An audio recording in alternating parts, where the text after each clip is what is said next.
Okay, everything should be fine now. Hello, those who are in. I am here. Nyahoi. Hello, Makirin. Hello, Gokusev. Welcome, welcome, welcome. We are going to draw Hana Macchia. Oh, wait, hold on.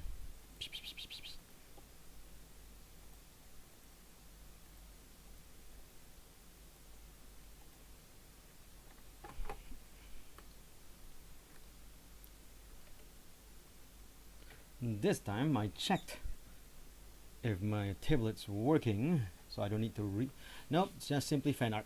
Hey, I love watching anime while eating chips. Ahoy. I get that. I get that now.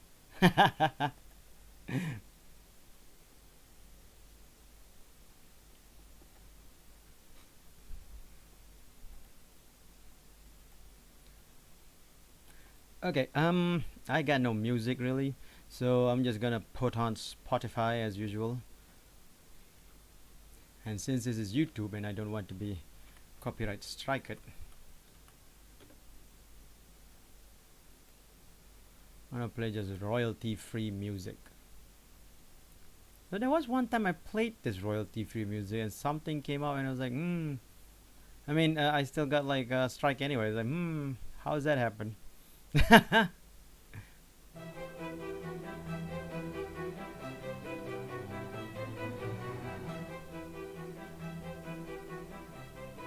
Okay, should be good. But yeah, okay, what I'm doing is just a fan art of Hana Macchia because it's actually this drawing is something I wanted to do for a while, but never got around to it. And so I decided, you know what, I'm gonna do it now. I'm gonna do it while I have all these inspiration, so to say. Hold on, just need to look for some references.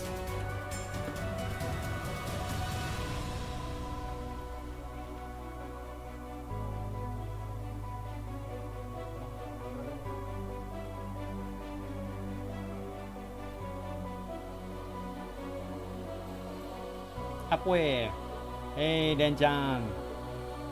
Rashe, Rashe. If the music's too loud, you guys can holler at me and I'll slow the volume down. So anyway, as I mentioned just now, this is just a fan art that I wanted to draw for a long time because I wanted to draw something for Hana for a while. Never got around to it while I'm feeling like all drawing-y and inspired as I feel this past couple of weeks drawing a lot of stuff, like all the thumbnails and stuff. So I was like, might as well get this done as well, right? Before I lose that inspirational feeling. So I'm gonna draw it a bit differently this time. I'm not gonna draw like a fully painted drawing or anything like that, but I am going to draw a background. So that and I haven't done this kind of style in a long while where I draw the background first, then I draw the characters. I've always drawn the character. Back in the I think like early 2000. Hey, K-Move.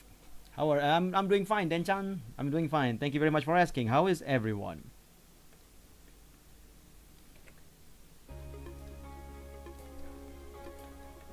Omaera wa doumo? Dou? Genki desu ka?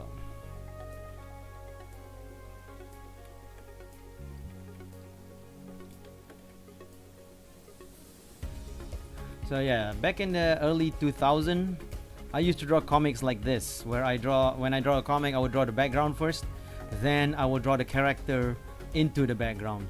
It's actually much better when you do it like this, because then you actually know what the background is gonna be. When you draw the character first, sometimes you'd miss the fact that you miss the fact that, oh, here's a character, so I don't need to draw that part in the background, but then how is it gonna connect, right? So this is, I haven't drawn this way in a while, but I actually enjoyed it back in the old days. It's cold out here these days. Samui desu ne. Actually, it's very hot here in Malaysia. I've put on the what do you call that? The air conditioner too much these days.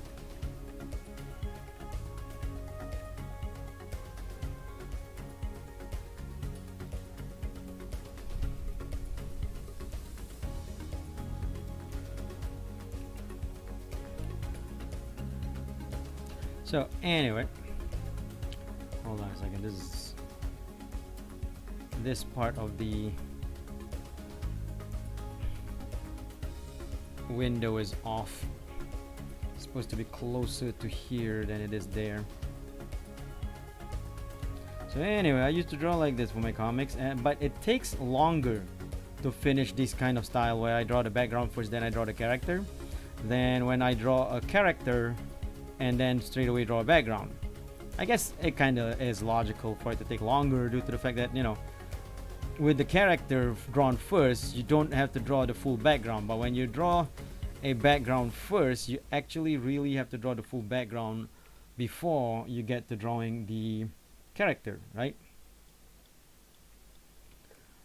But I do see that when I draw backgrounds first, the drawing looks more complete.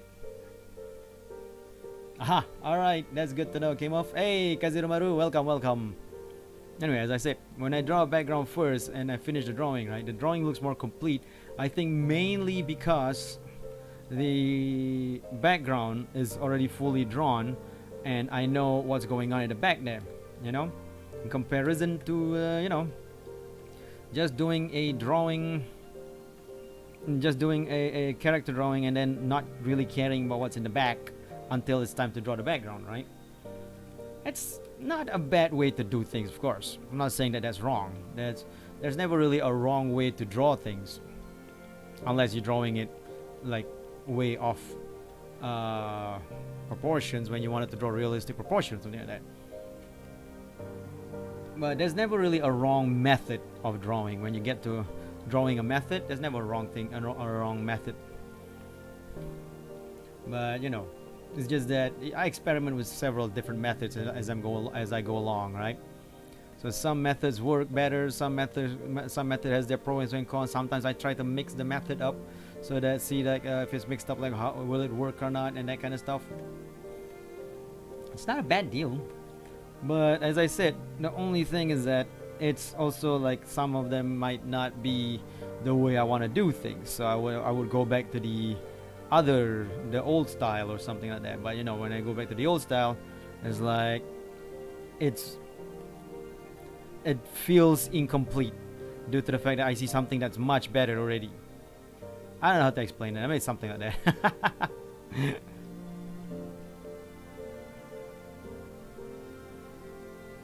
Nijisanji.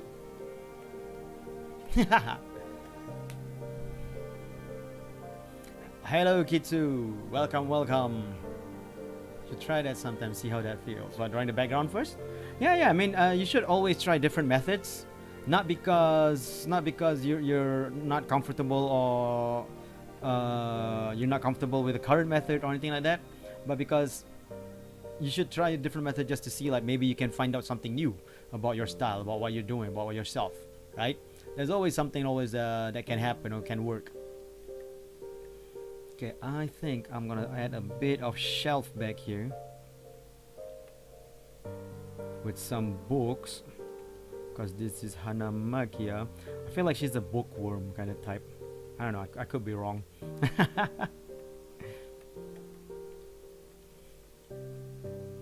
I mean, I try to catch as much as I can of her live stream these days, but you know, been pretty busy with my own live streams. It's kind of hard.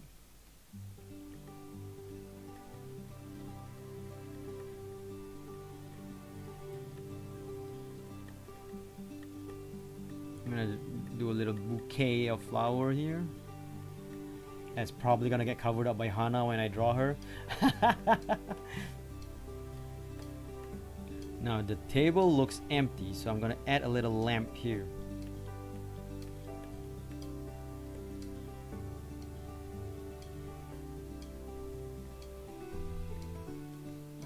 That maybe she uses during the night when she's studying, because she's a college student. There's a row of books here, references, book references for her college studies. And of course, a coffee maker. I'm not gonna do that. That's just a joke. I was about to say a coffee maker on that side. That's just weird.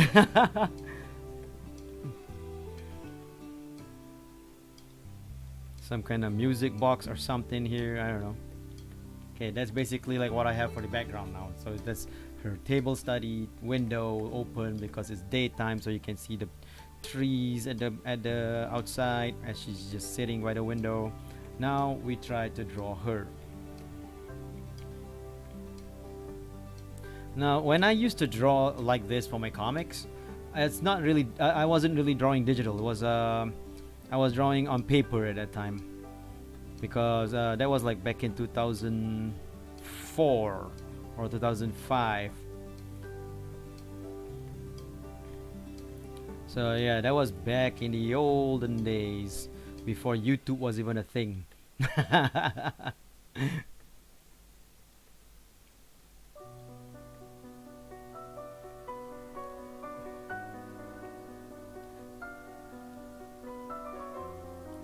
So I've never really actually I mean I've drawn this style this way like, oh wait, that's not Hana. There you go, that's Hana. I'm sorry Hana. I'm sorry Hana, but it's, you know, how it is. So yeah, how you say it? Like, where was I? Okay, yeah. So I've never really practiced this kind of style of drawing background first as a regular thing when I draw digital, when I went digital. Mainly because, you know, with digital you can always like have another layer to draw the background. So after you draw the characters, then you can just do another layer and draw the background behind them, and then you can just delete whatever you need to delete or work on what you need to draw, right? But you know, I want to try to do this. I still do this in another layer though, but I'm just saying that this is a method that I haven't really used digitally a lot. So, you know, I might come off a bit off. Hopefully not though. Hopefully not.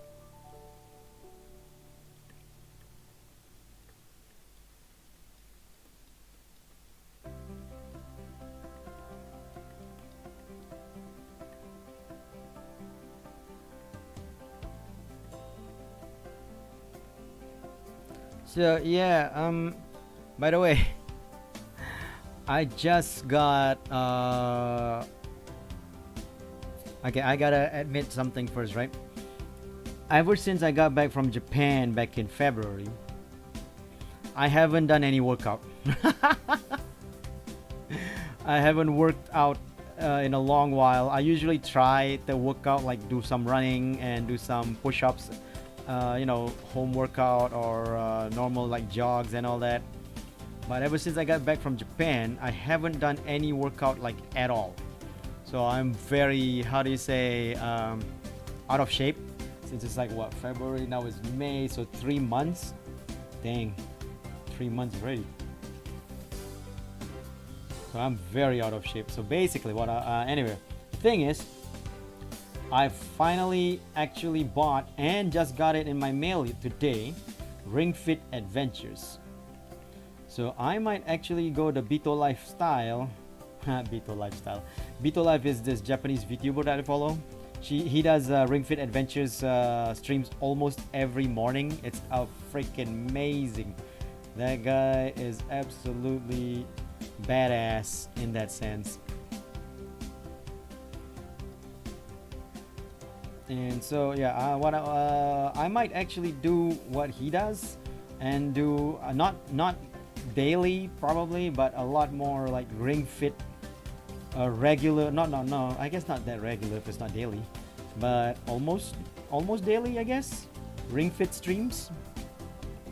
I don't know whether I want to do it on YouTube or Twitch, but I found out from Yui that Twitch affiliates can multi-stream, so I might just multi-stream it to both whenever I do my Ring Fit streams. and be a nice workout, you know. Workout while I'm also, because you know I need a workout right now. I'm so out of shape since for 3 months I haven't done any kind of stretching or workout. So it's been like I haven't been feeling myself due to that. So I really need to get to working on that. So yeah. Alright, there's Hana right there. I'm gonna darken her so that we can see her more clearly over the background, because wow, right now as it is, you just can't see her well.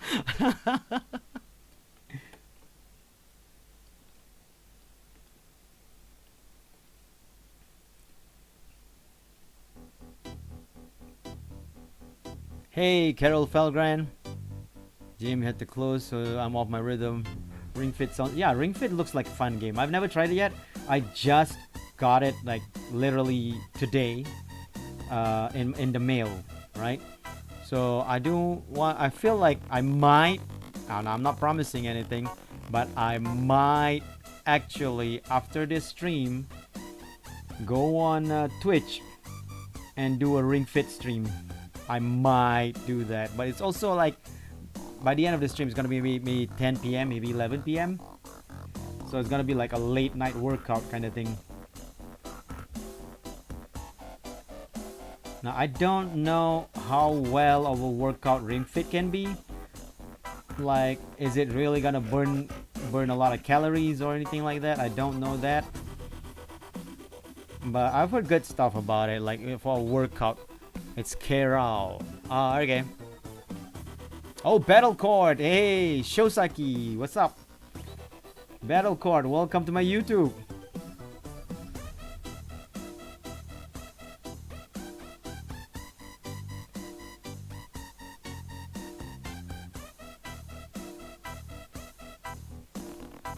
So yeah, I might do that, but you know, who knows? I'm not so sure whether it's a thing I want to do yet today. Of course, I might not actually do that and play FF14 instead.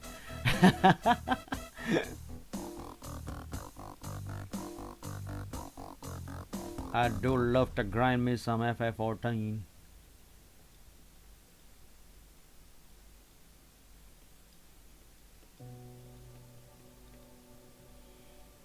Hold on, let me see that. Alright, the hand's here, so we're still good.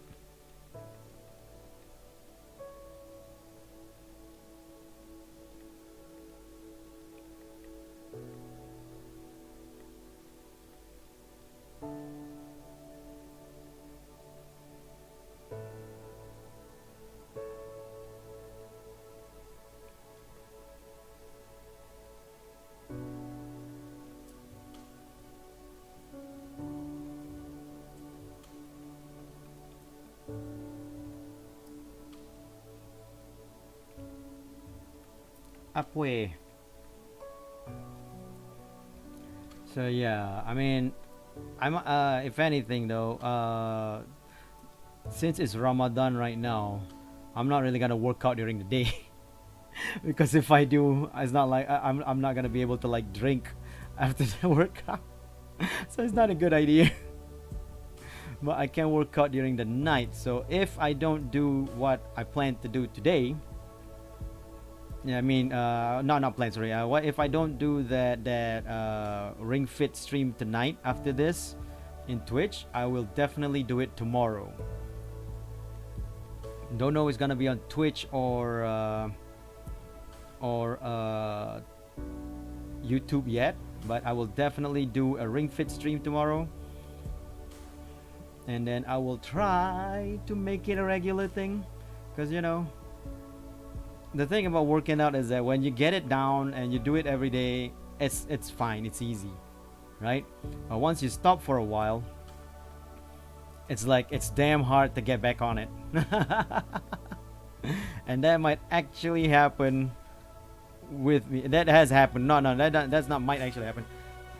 That has happened with me,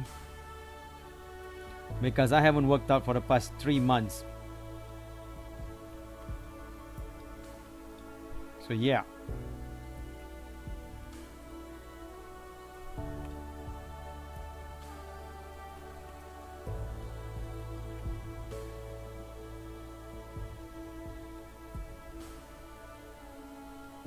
So in any case though, I got Ring Fit already, so be on the lookout for me to do like more Ring Fit, Ring Fit streams for sure. I might just like alternate between Wonderful One. Oh yeah. Wonderful 101 is super fun. It's really fun. Such a good game. And then I tried it out off stream. I tried it out playing it as a handheld with a Switch, where it's not docked. And when you play it like that, when you want to do all the drawings from the game, you actually do it on the touch screen, and it was amazing. I was like, damn, this is good. So I really like that. Wonderful 101 is a good game.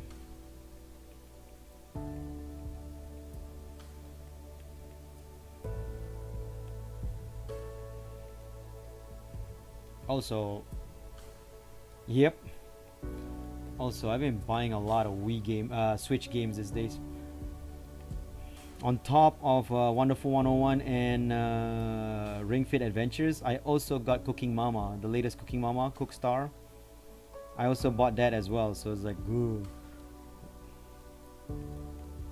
Though, to be fair, those games are all pretty much on sale except for Wonderful 101, because that one just came out in a local online store. So I'm like, hey, while it's on sale, right?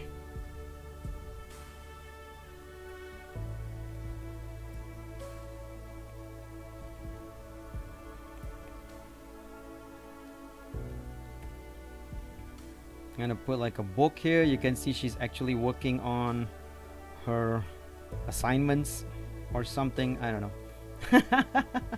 I don't know what college kids do these days. I mean, do they even use books anymore? Or do they just use everything on the iPad?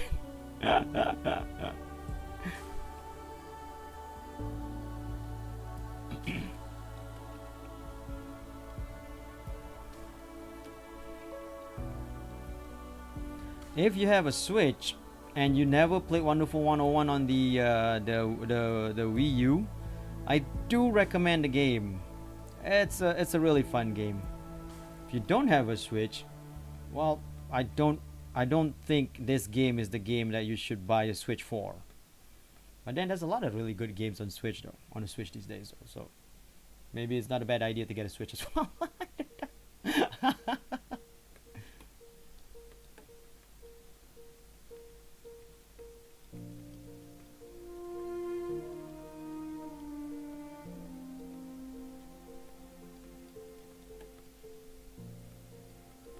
Just want to darken and give a bit of detail to everything so that'll be easier to ink and finish off the artwork.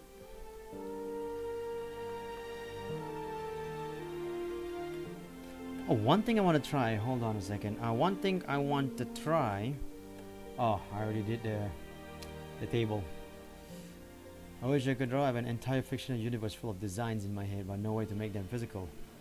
Technically, if you hire an artist, though. Yeah, but you need money for that, so I don't know. But if you hire an artist and you guys work together, you guys can try to come up with like either online comics or, you know, what do you call that? Even a self-published comic that you can get it funded over in Kickstarter. There's a lot of those these days.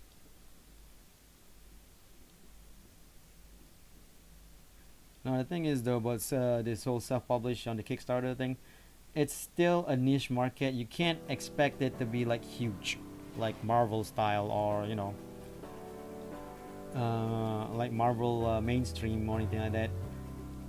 For it to actually garner a lot of like traction, to become like, you know, to become like a thing that you want it to be in the future, yeah, that's gonna like take a lot of work, like a lot of work.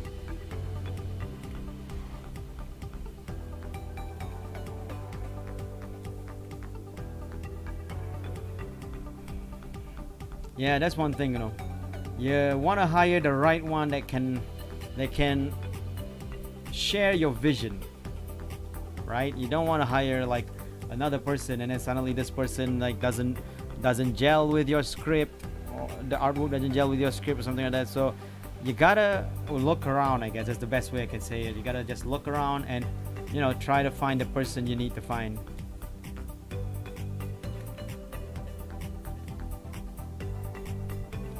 Sadly, I can't give you like full detailed advice other than that. Like, the best way I can give you an advice is just that you gotta look around.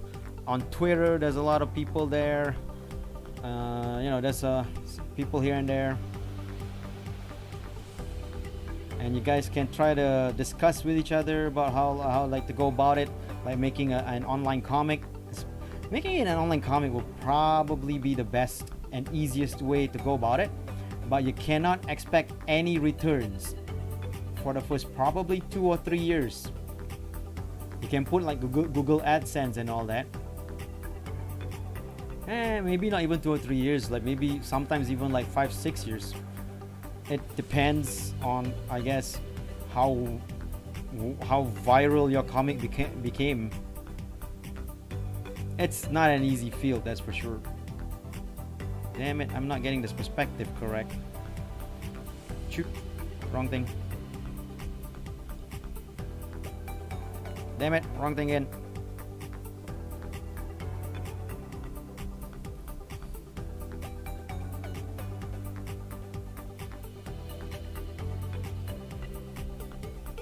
I'm actually doing the perspective ruler right now, the rulers right now, so that I can get the perspective more corrector.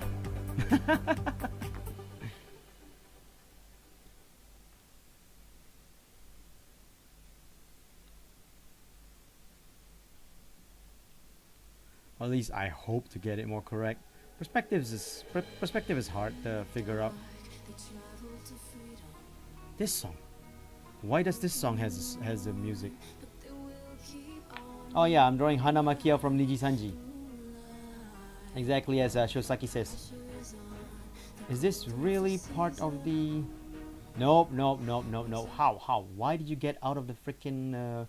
This is not part of the copyright-free commercial license pack. Damn it. Damn it. Spotify, what did you get out of there? I mean, don't go out of the copyright free stuff. I want it to be just copyright free, Spotify. Oh no, this is not anime or manga. This is actually another VTuber. Hey Mia, welcome. This is actually another VTuber, an Indonesian VTuber named Hana Macchia. She streams on YouTube quite a number. Actually, she's exclusively streams on YouTube. A great person, by the way. Really good, really great person. Really fun to watch. She's also a what do you call that? A VTuber. She's part of the Nijisanji Indonesia group. Well, not group, really company, right?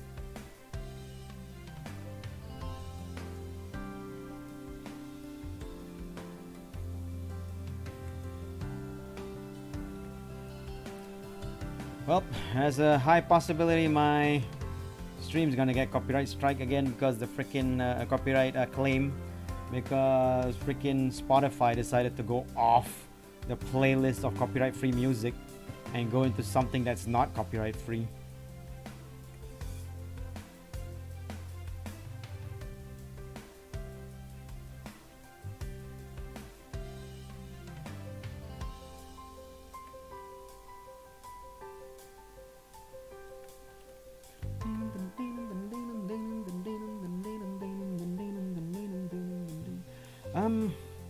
This perspective is a little off for me. Hold on a second, I need to fix this up.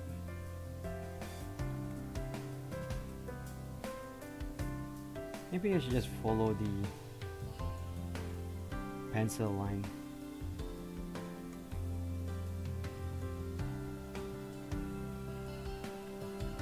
Hey Rena, welcome.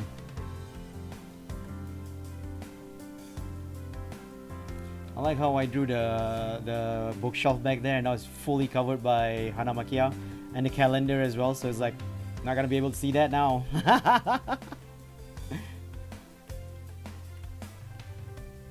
Alright, I think we are done with the pencils. We can start inking now.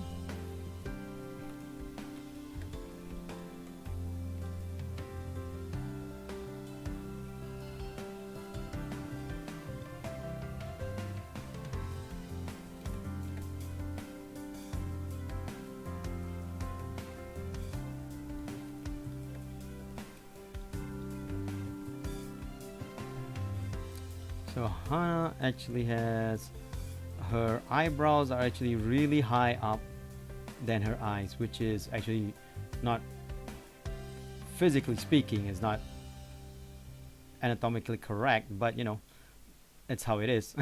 It's how the artists draw it. So I'm just gonna accept that, but at the same time, I can't bring myself to draw the eyebrows that high. So I'm just gonna try it as high as I can without me going all like, yep, I can't do that, without me going all, ugh, it looks so weird.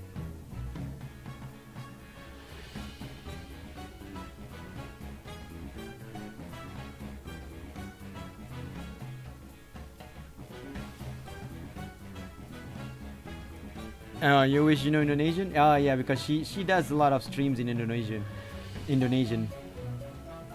I'm just lucky that, you know, since I'm Malay, we basically have the same we basically have like about maybe 85% the same language, so I can still understand her. But yeah, I totally get what you mean though, then Chang.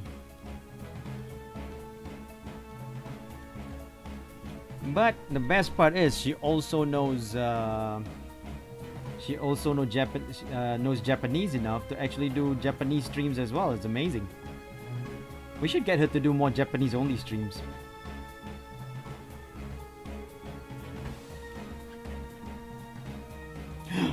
You know what? I just realized something. This is too high. There you go.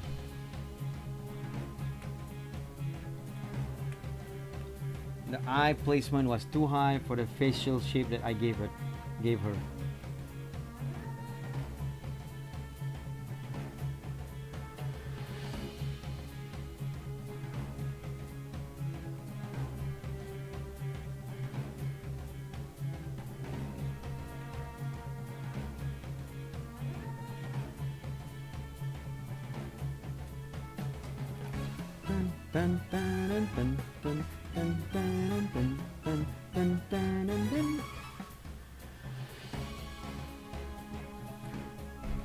Kopi means coffee. Yep. That's very true. It's the same as Malay as well. Kopi means coffee. Though we spell it Kopi.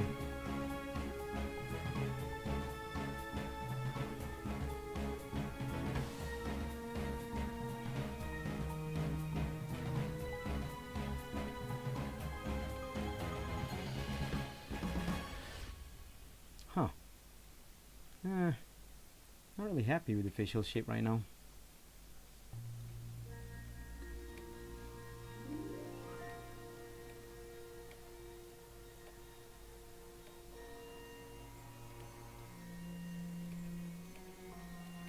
In general, I'm not really happy with this facial shape that I'm giving her.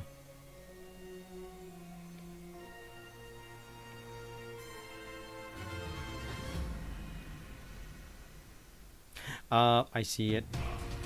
This nose is too low as well. I mean, according to the placement of her angle, this nose is too low. I need to make it higher. That's the problem. And once the nose is higher, the mouth has to be slightly higher as well.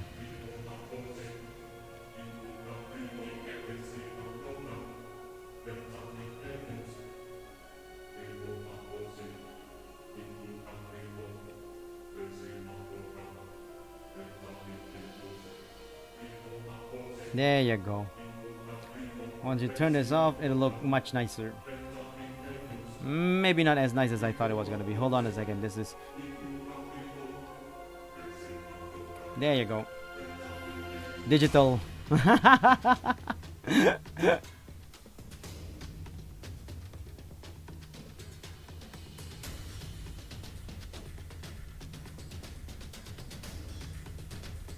For an artist commission, hey Eri, apo eh? At least you can maybe order coffee. For an artist commission, I originally considered artists named Ink Tank, but their style isn't what I wanted on my characters. Yeah. You gotta find the one that you think would fit your characters well. You don't wanna go just hire someone who you think is a good artist and all that, and suddenly when you're gonna go into the thing and you're gonna be like, yeah, that's not how I want my characters to look like though.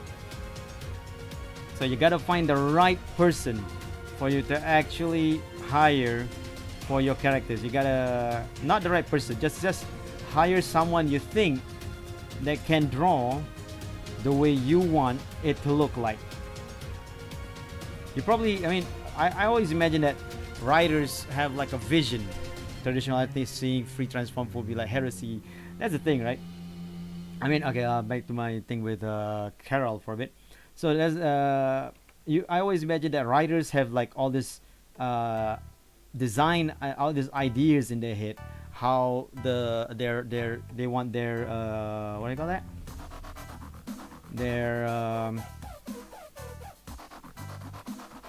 Their characters to look like, their world and all that.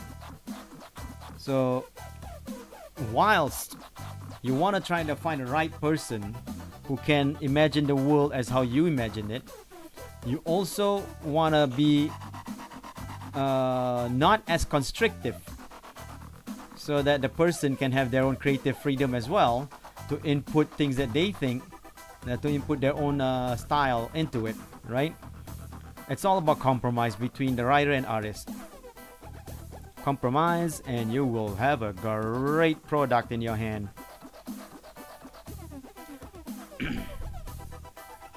They used to do Ben 10 animation. Oh, yeah.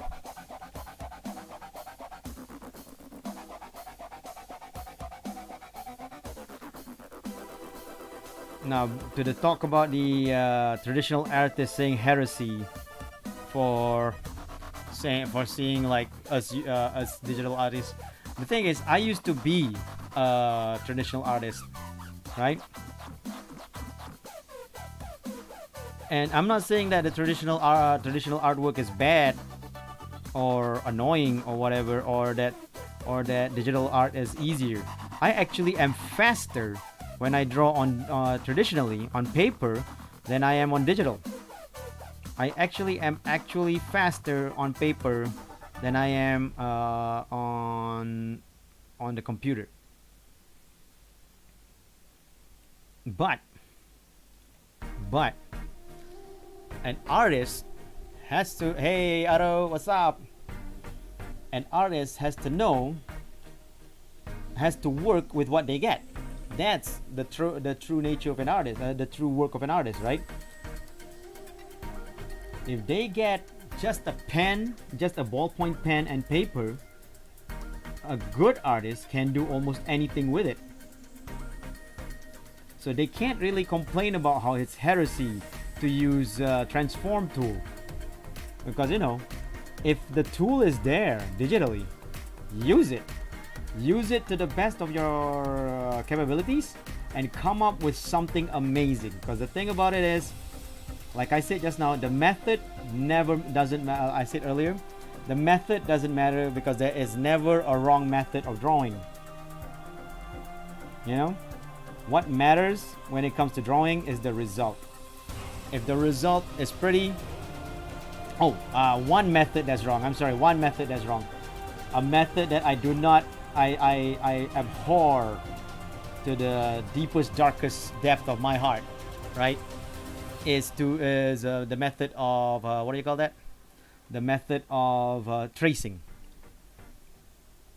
Like, if you trace to learn, that's fine. But if you trace to do an actual artwork and go like, I drew this. No. Don't do that shit. You trace, you tell people you traced. And you tell people you're doing this because you want to learn. That's fine. That's the only method I say that's wrong. Tracing is the wrong method, and it's not even a method. Tracing is not even a method, it's a cheat.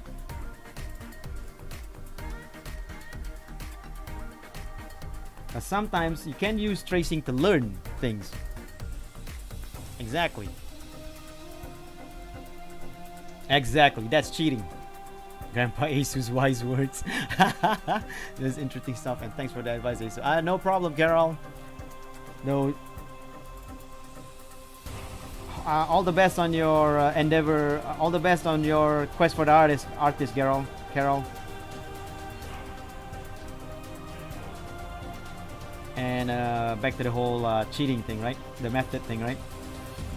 So that's why, to me, there is no wrong method in drawing, like actual drawing. Tracing is not drawing, tracing is cheating. There is no. I'll sound like a disclaimer. There is no wrong method to go for drawing something. Listen to this while this inspirational song is coming up. The only wrong method is tracing, and that's not even a method. You can draw however you want, however you like. You can start drawing from the nose all the way out to the face. You can draw from a bone and detail and taking out all the details. It's all up to you, right? No. Another wrong method is not doing it. That's also another wrong method. So basically, what I think about those people who goes like heresy to digital artists, going like, you're not really drawing, you're just you're just cheating with digital. It's like, that's not cheating. It's still drawing. It still needs skill. You know, you can't go into digital drawing thinking like, hey, it's just a click of a button and I'm done. Nope. Like I said, I'm actually faster when I draw on paper than I do on digital. But I still go digital because digital is convenient for me. I don't have to take out a paper. I don't have to waste paper. I don't have to go buy a pencil when my pencil runs out. The only thing I have to worry about when I draw digital is electricity cutout. So, I don't want to actually draw something and suddenly my electricity get cut out.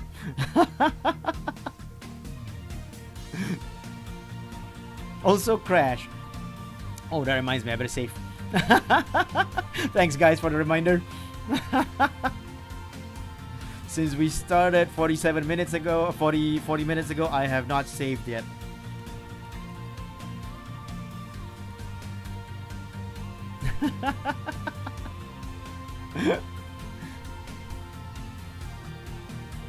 Justice in the art world is served. You say people do that before they want to tell their work. Yeah, that's the bad. Tracing and learn is fine, but it's better to get a reference to draw it from scratch. Exactly. Referencing is actually better because you learn better that way. Well, because in the end, when you trace to learn, you're not really learning. You're learning of what to draw things. By the way, I'm going to cheat a bit here by using the straighten tool.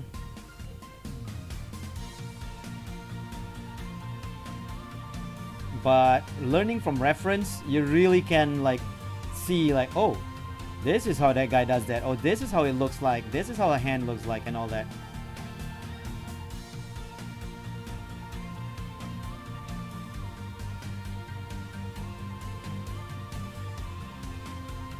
So I recommend learning from reference over learning from tracing.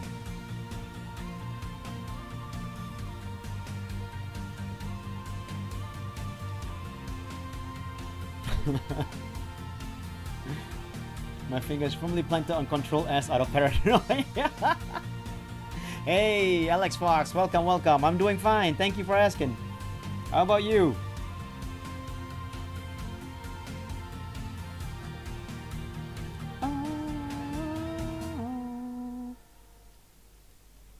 Look at that. We ended our inspirational talk right at the end of the inspirational song. That's just great timing there.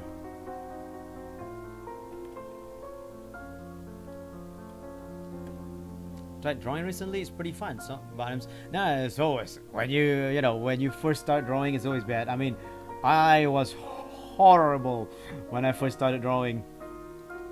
Heck, I look back at my artwork like 3 years ago, maybe even 2 years ago. Yeah, if I haven't looked back at my artwork 2 years ago, but if I look back at my artwork 2 years ago, I'm gonna go like, ugh, I can't believe I drew that.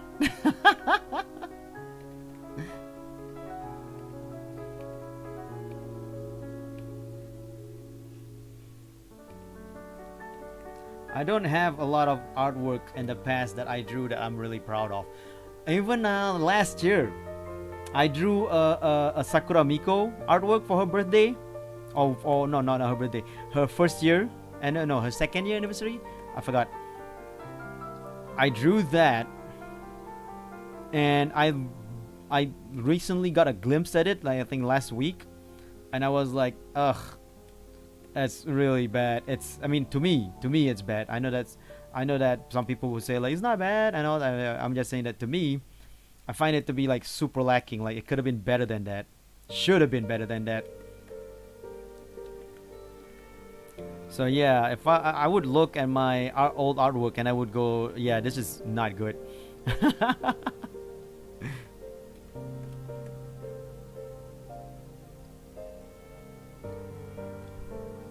But yeah, in any case, my point is that practice, right? If you continue drawing, it's fun to draw. I mean, I love to draw. Drawing is fun for me. So, and if you find it's fun for you, I recommend just continue drawing. It might be bad at first, but the more you continue, the more you draw, the more you learn, and the more you learn, the more you start to get better. Okay, and then there's this thing where people say like save your old artwork. Hey Virgil, what's up? Solid piece of advice I got was that if you ever start to pick up a hobby, just remember that you will be really bad at it when you start. Yep, exactly, Virgil.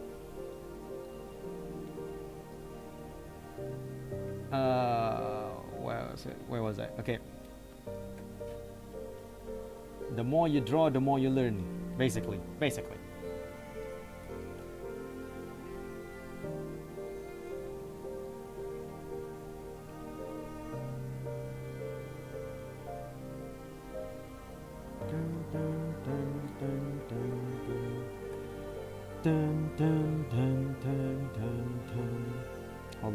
Hold on a second.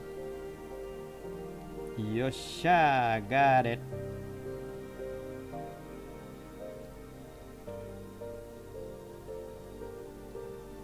Yeah, I'm gonna change a little bit from my pencils here, because I just saw that the hair, whilst not in the wrong position, is also in a different layer. Nice. So it's not that hard to edit that. That was an accidental good luck.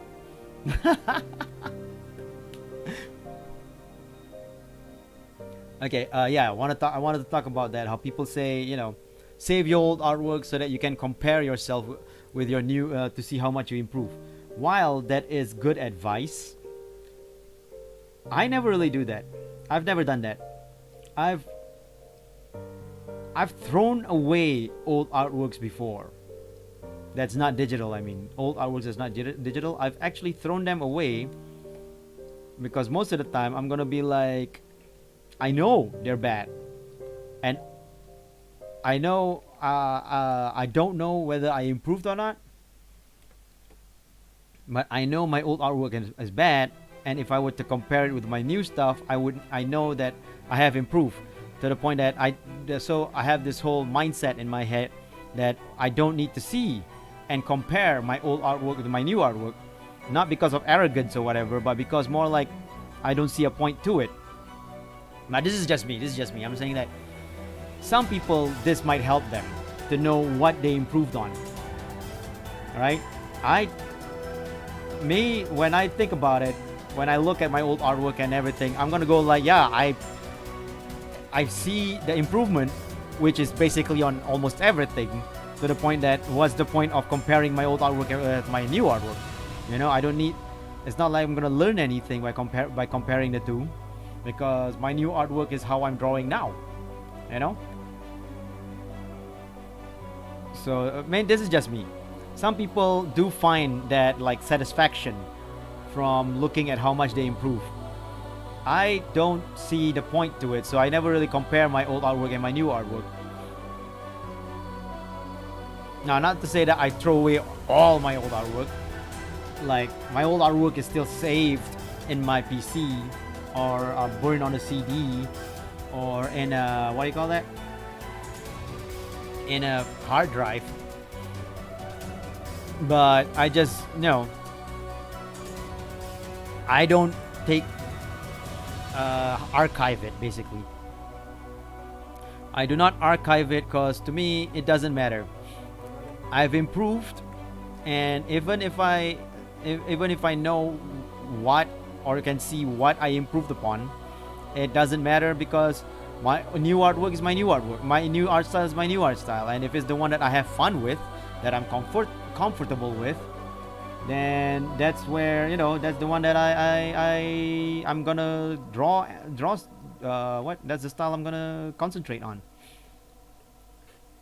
So it's, to me, there's really no point for me to look back at old artworks, but that's just me. I have a friend who's really good at drawing, and who's super good. His name is Zid, and he does that whole looking back, comparing his old artwork with his new artwork, and he's, he learns from what he sees. I can't seem to learn from the difference of my new and old work and all that, so I don't go into that because of that. But I'm not saying that everybody should follow what I do and not do that. I'm not saying that my thing is the right way. No, what I'm saying is that if you think by comparing your old artwork with your new artwork, you can learn something from it, do it. Because that's what's important in this creative field, in any creative field, not just drawing, is the learning. Because that one thing about a creative field is that you never stop learning. Learning is something that you do like every day, every time you do something new. Never change, Jason. I love that you're still bopping. My VDraw just captures my model's legs weirdly. Looking back at old artwork always makes me feel that we could have done better, or wish we knew then what we know now. Maybe it doesn't matter really if you wish you knew then what you know now. What matters is that you know what you know now, and you've improved upon what you didn't know then. That's what matters. You don't feel regret over seeing how bad your artwork is. If you feel regret, then you're not really you're just gonna go like depressed. You're gonna depress yourself, right? Just when you look at an old artwork, and it's like you just look at it and you go like, wow. If you do that, you can go like, wow, this is how I used to draw. Dang, I'm glad that I've improved so much more. You don't have to think about you don't think of it as wow, I wish I knew, I wish I did this better and all that. Don't think about it like that, because that's in the past. It's still vibing. Yeah, it's okay to cringe at your very soul through your past artworks, of course. That's gonna happen. Just don't regret it. Don't regret it. Cringe the hell out of it. I mean, I cringe if I ever when I do see my old artwork, I cringe like crazy over it. But I never regret drawing it, because from that moment you drew that thing, you were learning something, and then as you go along, you learn even more. Because like I said, this creative field, any creative field, is all about learning. You learn new things as you create more things. And as you learn new things, you implement what you learn. So never regret all your old stuff and what you used to do. And this is too long. That's not how a finger looks like.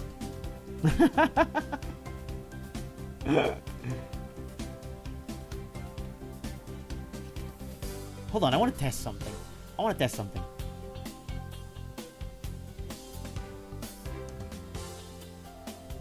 Shabam.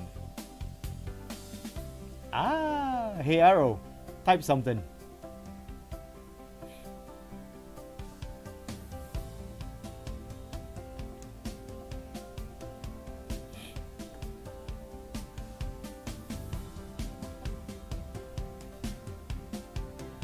Ta-da!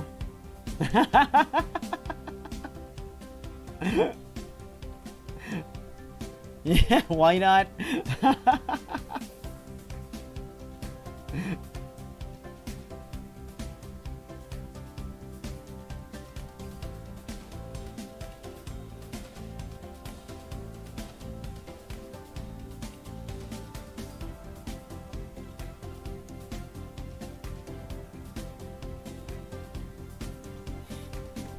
Constant art OS upgrades are fun.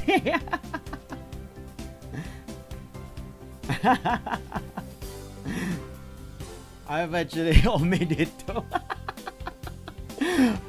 Because you know, I got moderated in some YouTube channel, and I'm like, they do it so easy. Is it like a comment button or something? So I wanted to test it just now.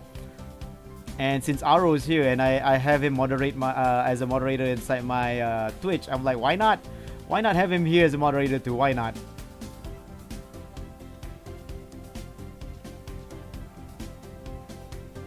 You know what? You know what? I feel like Hana wouldn't have a mug for her coffee.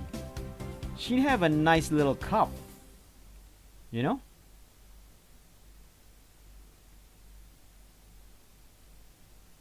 Hana will be holding onto a cup, not a mug.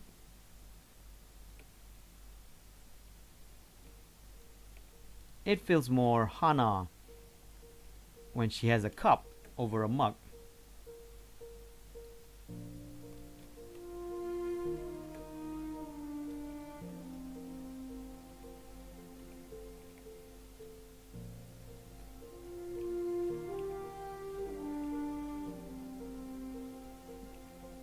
So her cup is probably one of those huge cups from those coffee places. I was like, that cup's so huge. You can fit a baby kitten in there.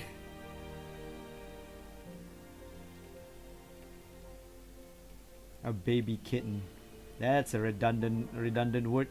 A kitten is already a baby.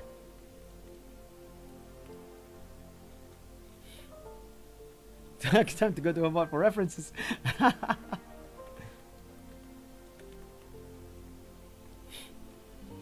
That's part, yeah. Actually, it's also her earrings. Her earrings are actually little coffee cups.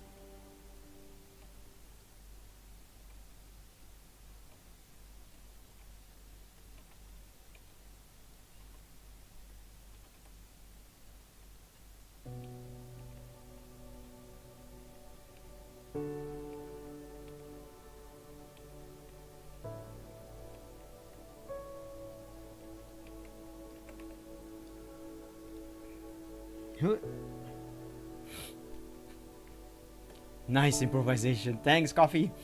Coffee milk. I feel like she's a mug person. Maybe. Maybe. But I feel like she might be a mug person though. She might be. But I'm giving her one of those huge coffee house cups. You know, it's like so big. You go like, the hell? Who the hell drinks that much coffee? Everybody does now though. I'm sorry, I just remembered like in the olden days when those coffee shops, those coffee houses just started, Starbucks and all that, and people see those huge cups, they go like, what the hell is that? Why is it so big?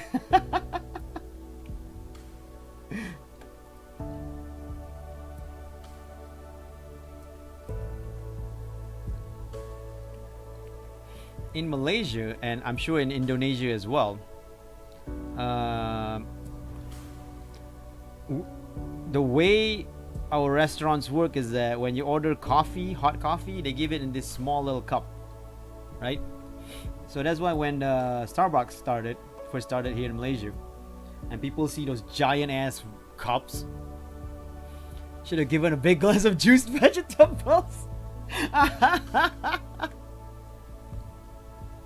Oh, she loves them.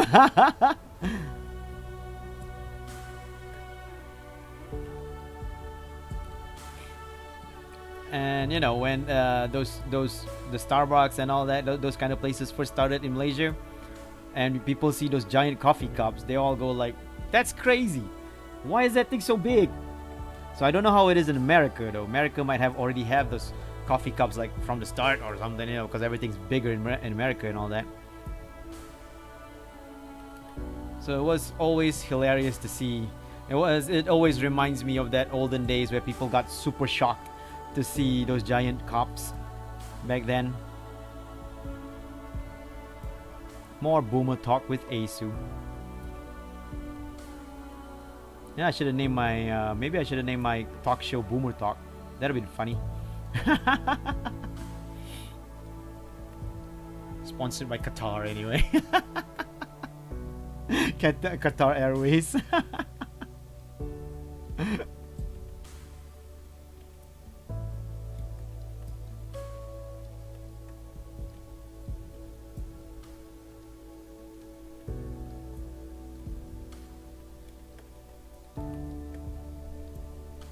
And now we turn on the wrong layer, hold on a second, the rulers, because Hana herself is donezo.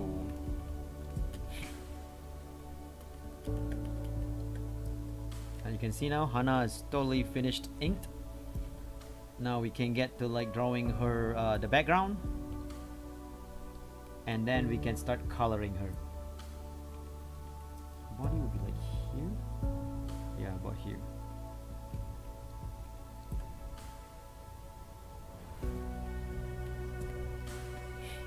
Giant cups are nice. I like drinking them slowly. You see, when I grew up, right? Okay, this is me. This is not even a Malaysia thing. This is a Malaysia. It is an ASU thing. When I grew up, I love to drink Milo. Milo is a brand of hot chocolate here in Malaysia. It's I think it's like I don't know if it's in America, but it's like a malt chocolate, and I think there's Milo in Indonesia, in Australia. I'm pretty sure there's one Singapore. Yeah, there's in Singapore as well. So I love Milo back then. Yeah, Milo is so good. Back when I was a kid, I loved Milo to death. Like I would drink it in the morning, in the evening, like 3 times a day I would drink Milo, right? And the thing is, I like it so much. When I drink it I would finish it instantly. I'm not gonna go slowly with it. I'm just gonna take it. It's gonna get in my mouth and gone. So when I got into coffee, right? With what do you call that? With cappuccino. I started drinking coffee through cappuccino because I've never really been a fan of coffee when I was younger. Until I drank a cappuccino and I was like, wow, this is nice. So then I started getting into coffee, but because of my how do you say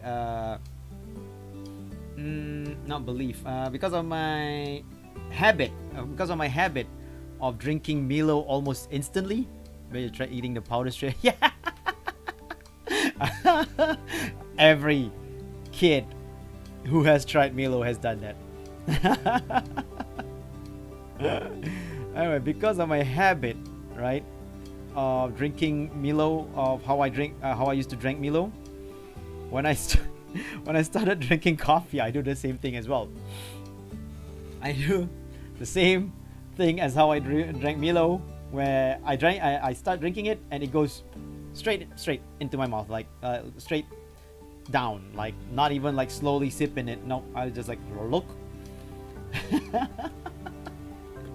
So I've never actually I can never do that whole drinking coffee slowly thing. I want to though. I want to, and trust me, I tried. Right? But I got as as I drank it slowly, I get impatient. And my slow sips become larger sips, and then eventually, not even eventually, like not long after that, zoop, right into it. Actually, I'm not hopping. Oh, I'm bopping. Yeah, yeah, you're right, you're right. I'm bopping right now. But funny enough, I'm bopping because of justice. I'm now high on justice. Not coffee, because I haven't had coffee in the longest of time. I haven't drank coffee in a while. I also haven't drank Milo in a long while as well, because I'm doing this thing, this whole like low sugar thing. So I would only have like Milo once a week, if even once a week.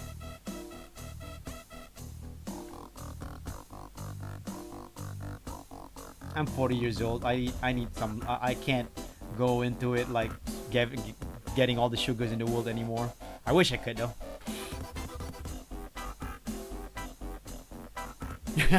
Yeah, that's the thing, right? Like I had that like super hot coffee, right? I bet the drink you made were lukewarm as you drank it too fast. Nope, nope, not exactly. See, it's hot, right? It's super hot. But I mean, not super hot, but it's hot. And whenever you go to any restaurants here in Malaysia and you order coffee, it's all gonna be hot. And whenever I make my own coffee, it's gonna be hot as well. Because you know, I like my coffee hot, right? And sure enough, I don't straight away gulp when I drink it, but I sip it little bits and little bits. And then, you know how as it go along, I don't know if it's your tongue or your mouth gets used to the heat. And when that happens, no more sipping. That's the stupid thing about how I drank it.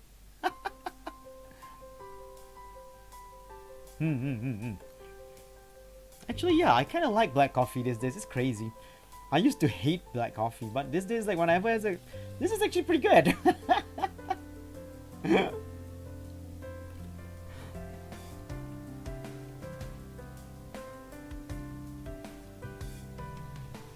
So anyway, because of the whole low sugar thing I'm going for right now, so I haven't drank a lot of coffee or Milo or much sugar stuff. I've been drinking more plain water these days, which is good. It's actually really helped a lot, not because of weight, but because of health reasons. Like I could care less about my weight, though I do work out. But like I said in the early stream, I haven't worked out for a long time since I came back from Japan.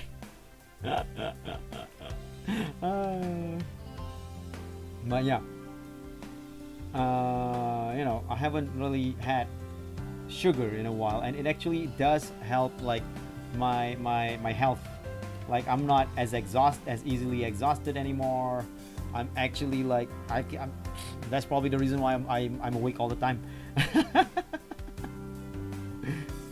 Because there's no sugar crash, and you actually get energy. Now, not that I'm saying that you should cut sugar in general. You can take your sugar from time to time. You just cut down on it, not cut it out forever, you know? And I'm not talking about cheat days or anything like that either. I don't even practice that kind of thing. I'm talking about generally, you just cut down on it and have your sugar when you can.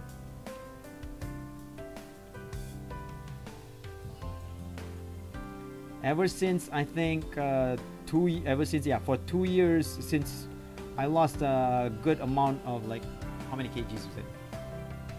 I lost about 12 kg, I think. And Jack will go straight to your bloodstream. No, I mean you can, but no.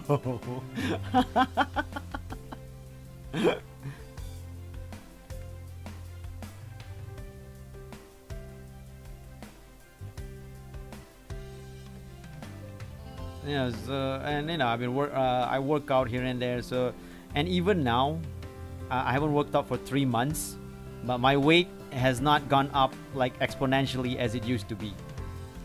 My weight has been in a nice position. It's pretty good position.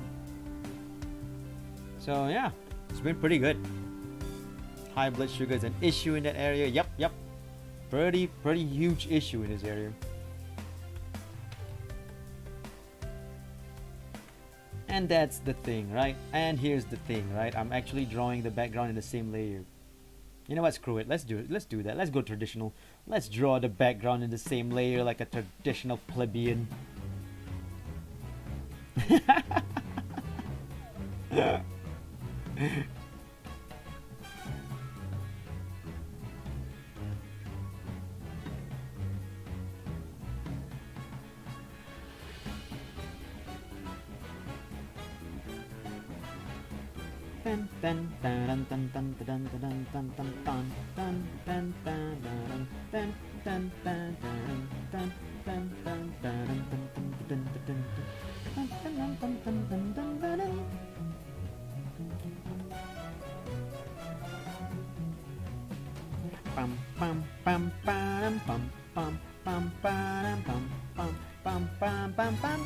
Raya is coming. Yeah, Raya is coming. It's gonna be the first ever social distance Raya.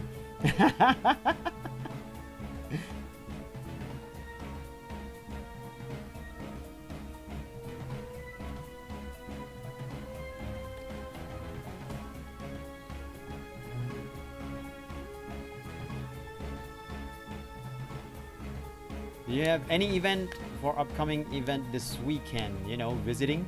What, me? Generally? Nah, probably not. Well, I guess Raya Ideal Fitri is it this weekend? Yeah, Sunday, right? Yeah, I think, wait, is it this Sunday? Yes, it's this Sunday. Yeah. But no, I have no plans really, because you know, social distancing and all that. Hey, Deku channel, what's up? I mean, Deku, what's up? What's up? I guess no real plans for me this year. It's just gonna be like be with my family here in my home, and just like, I don't know, watch TV, I guess.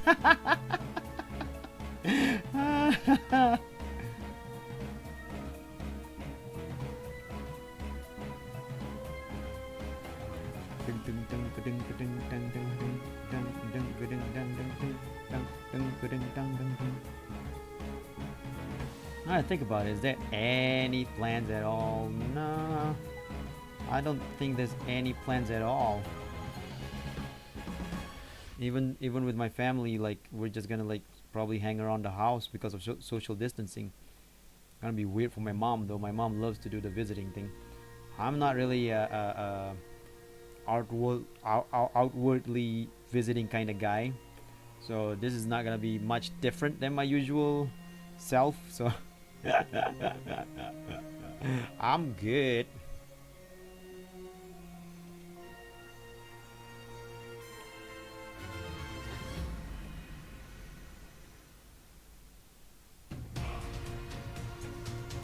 Used to break, yeah, I will. Though it's probably just with my family, just like around my house. And the thing is, my cousin lives like in a walking distance, like about 2-3 minutes, no, not even 2 minutes, like maybe 1 minute walk from my house. So, you know, probably go to my cousin's house for a bit, because it's so close by that we don't even have to actually drive. But I think that's about it. That's about it in terms of what I do for Raya this weekend. Also, holy crap, Raya is this weekend. It's just right now registering in my head.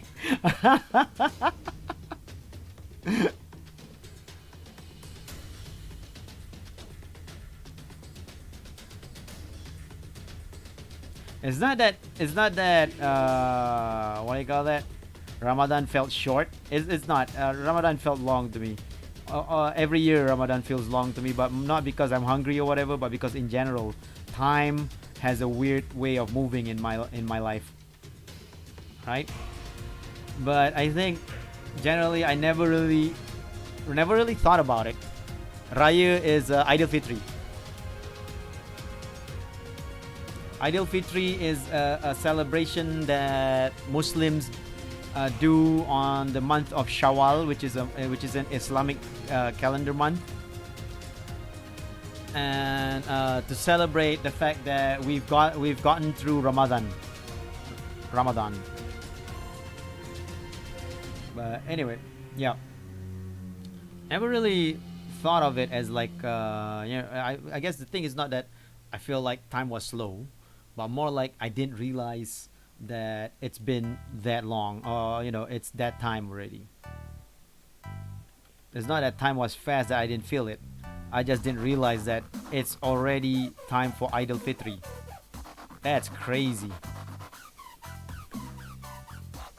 I mean, for one thing though, my father planned bring us to Terengganu before Idul Fitri this year. You still going? Are you still going to Terengganu?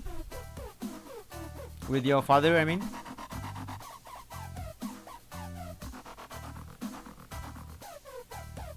No? Because of this, because of the whole quarantine thing, I suppose. It's safer this way, though. It's safer this way. I mean, I know it's not ideal for a lot of people because they do want to visit their family and all that. But it's safer this way so that you can visit them next year or something, you know?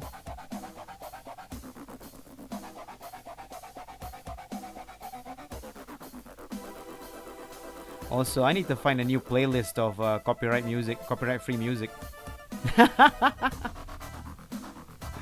I'm pretty sure people are bored to stay to hear all the same people who comes to my art stream regularly are bored to hear these music, the same music over and over again. Ah, you live in Sabah. Oh wow, that's much farther. I can see why now. Yep. Yep, exactly. Next year will feel much better if we skip this year. Yep. Flight to Kuala Lumpur and even Terengganu, and then you have to drive to Terengganu. Yeah, it's gonna take a longer time. But generally though, even if you live in Kuala Lumpur, it's safer if you don't go back to like Terengganu and all that, because it's better. We can work. It's better this way because we work together to curb this disease, stomp it down, and then next year we'll be back to as normal as we can be back after this whole ordeal is done. And this whole ordeal will be done. I believe in that. I believe that we will come through in this whole thing. Like, it's not an end all be all thing. But you just gotta be patient.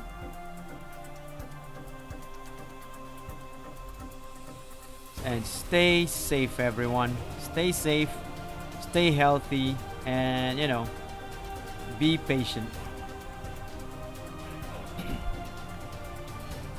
Yep, two-time flights, yep.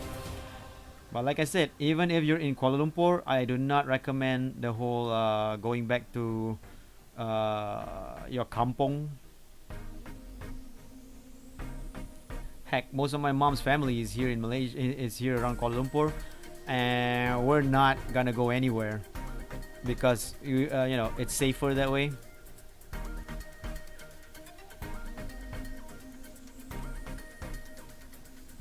It's for the time being the way we have to do this.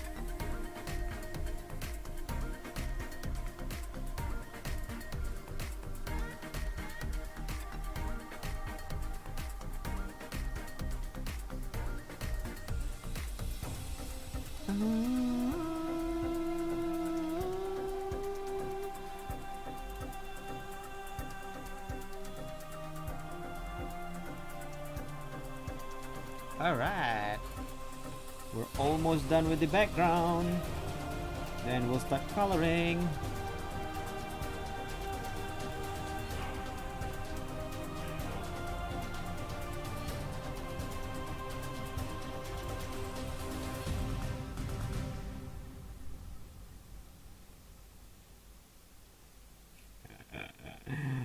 Talking about COVID.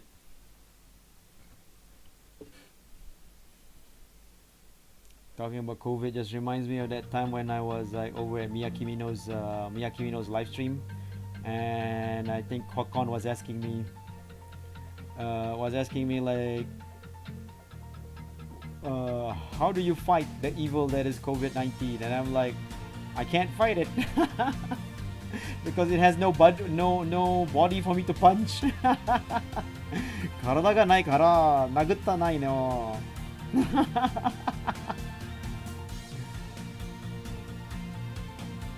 殴ってない、殴ってない。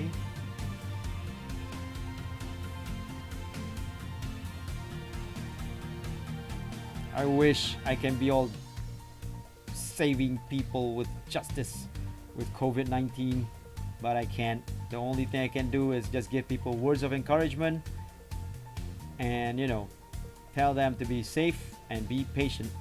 We will all get through this together.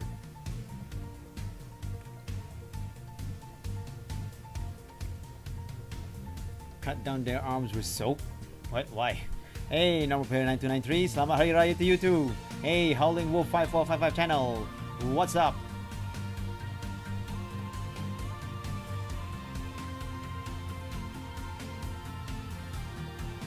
I'm not gonna cut people's arms down though. I mean, COVID doesn't even have an arm for me to cut down. I wish I could.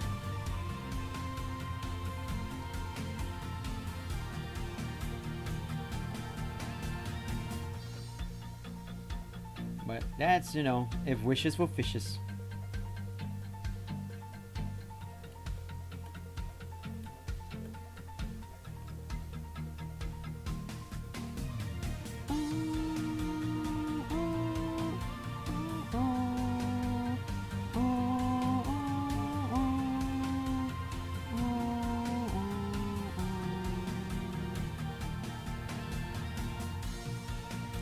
Cut down their hands, how they eat food.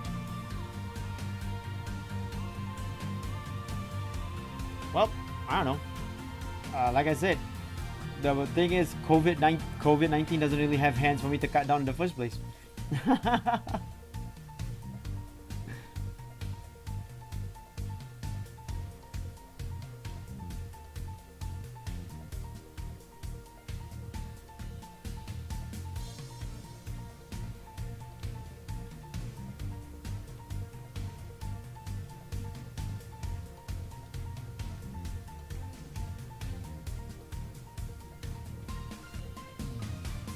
See, she's Hana Macchia, so her room has got to have some Hana in it. Hana is flower in Japanese, by the way. Just so you know.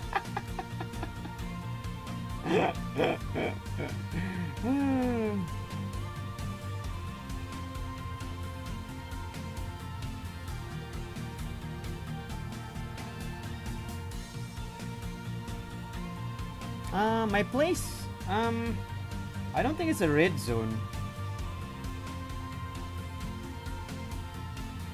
I don't know, I didn't really check whether my place is a red zone or not. I don't think it is, because it's not in the middle of Kuala Lumpur. It's a little bit on the outskirts of it.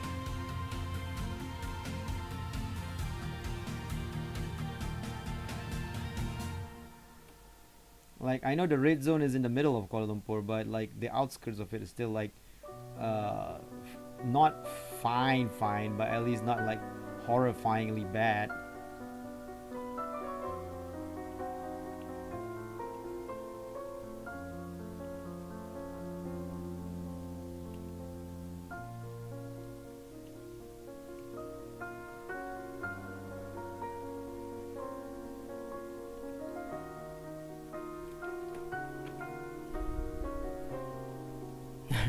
Fun license. I'm sorry, but it has to be said. It really doesn't have to be said, but you know.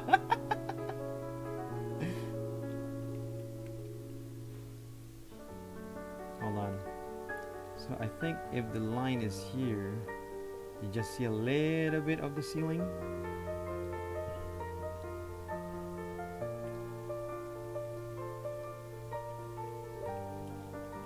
Alright. Basically, inking is done. That's just nice. Oh yeah, Macchia. Actually, that's the thing. Like, when she first came out, I thought it was Hana Macchia. And then she mentioned in one of her live stream it was Macchia, as in macchiato, because she loves coffee. I was like, oh, that's what it is.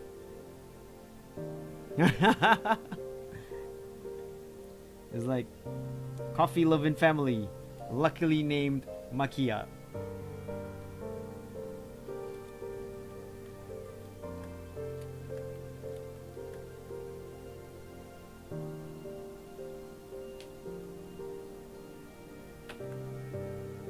Right? Right? I thought it was matcha tea as well. Alright. So now let us start the coloring motif. Please wait a second as I get her reference so that I can actually get her colors.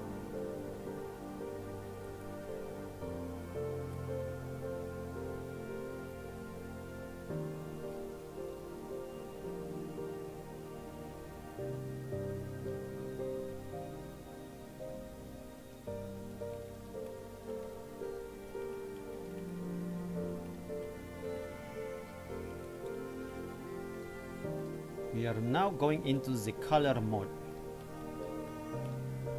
We are also 1 hour 30 minutes into the stream, which is not bad. Not ideal, but not bad.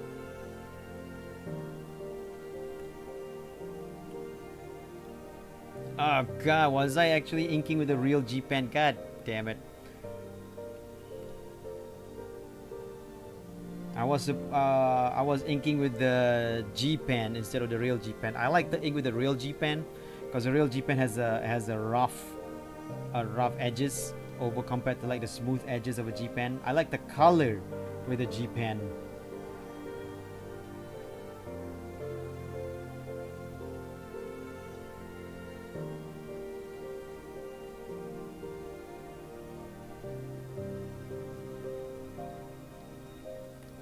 Shabamo! Now we use the what do you call that? The paint tool to fill in what we need to fill in. Because some people go like, why you use the paint tool, man? I'm like, cause it's easy. It does the same freaking results, man.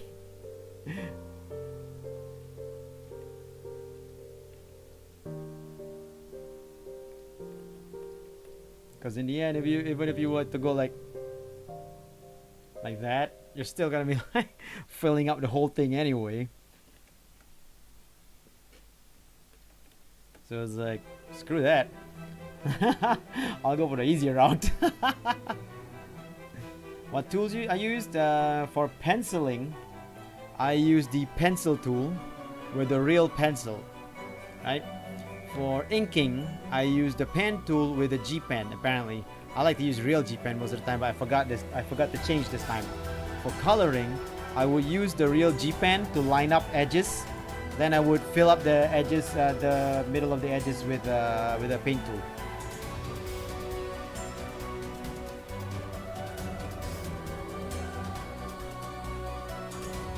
Oh, in terms of software, sorry.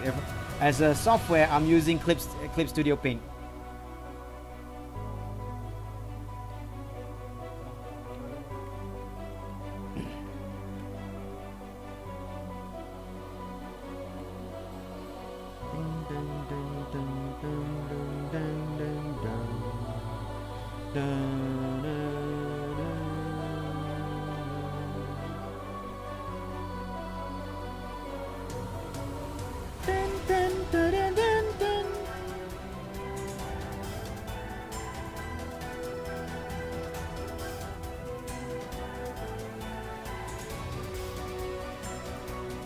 I remember there was one time I was watching this Japanese artist, the guy who drew Boku no Hero Academia. He was showing his he had a video, a speed ramp video of him coloring Deku, her earphone. Well, oh yeah, that's her earrings, the coffee cup earrings. You have all the tools you had, here and there. So anyway, I was watching the video of this of the My Hero Academia guy draw Deku, right? And he actually did that. He actually colored the the fill area. He would do this. Then he would like erase areas like that. Then he would do this. He would actually stroke every part like this, right? And I'm like, why doesn't he just use a paint tool? You know, the paint tool, because it's just gonna come up with the same result. I mean, at least for the base color, you can just use the paint tool because it's just gonna come up with the same result. You know, it's just gonna fill up every part of the drawing drawing with the same color anyway, right? So you don't actually need to make it hard for yourself by actually going by what do you call that? Going by oh shoot, what do you call that? By stroking, by brushing it all the way, you know. And you know, of course, I'm asking that on Twitter at that time, and you know, he's not gonna answer me. He's not watching the replies on that one because it's not his video. Someone else uploaded that video.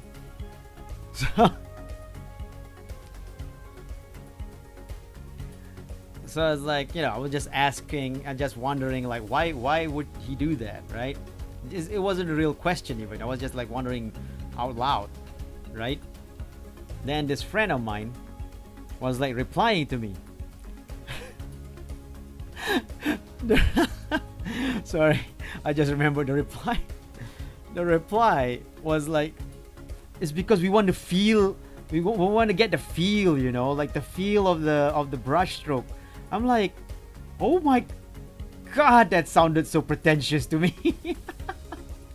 I mean, it might just feel pretentious to me. I'm not saying it's pretentious generally, right? I'm just saying it sounds so pretentious to me that you have to feel the brush strokes from drawing that. I was like, you know, you're doing a flat color. You're not doing like the shadings yet with the brush. There's no feel. There's no feel. And if you want to feel it so much, freaking do an actual paint then. Yeah, color fill, let's color fill.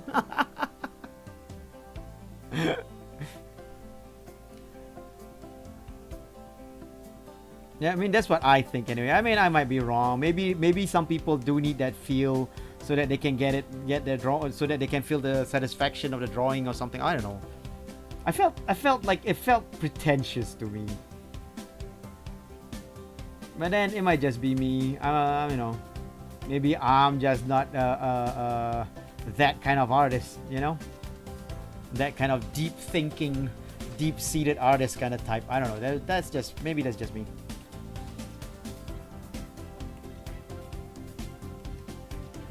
I just felt like if you use a fill bucket, you'll finish faster.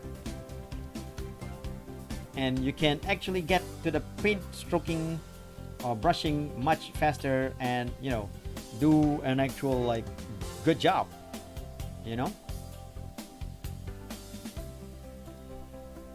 But again, like I said, maybe it's just me.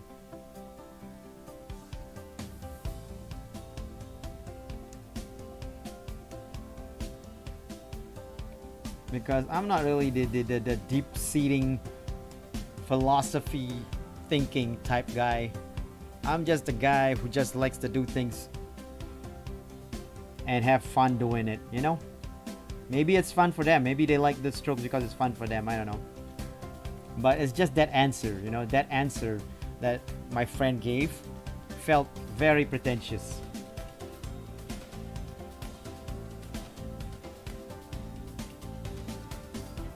But again, maybe it's just me.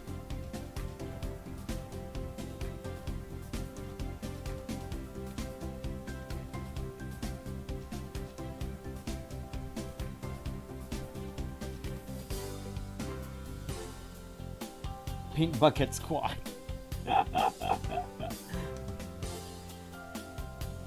Like I said, there's no wrong method to drawing. You know, if you feel like you want to do the brushstroke style and brushstroke all the way with and not do the paint bucket feel, do it. If you feel like that's your method, that's how you have to do it, do it. I'm not gonna say it's the wrong method or whatever, because there's no wrong method.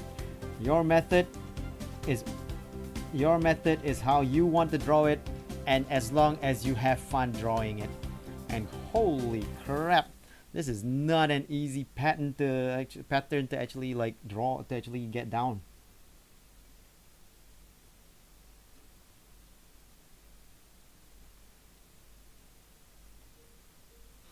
You don't like using bucket fill? Totally understandable. Like I said, if you don't like it, then you don't like it. Then don't use it. There's no wrong method. Well, the whole thing was like, me asking that question was more like, why don't you do it like that? Like, I was thinking out loud, like I said. It wasn't me saying that that's the wrong way to do things. I'm just saying, but yeah, it's just that my friend's answer to me was a bit like, dude, what the go? It's like one of those, you know, oh, I think I see a little bit of myself in this painting. Oh, wait, I forgot. The inside of a dress is like this, kind of like a nice little dress thingy. So I actually need to draw a bit more here.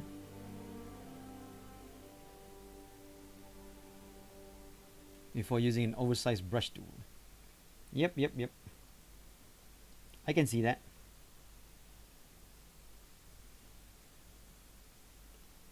Like I can see it like okay, like say I would do this, right? This, right? Then I would take a brush tool, put it on 300 or something.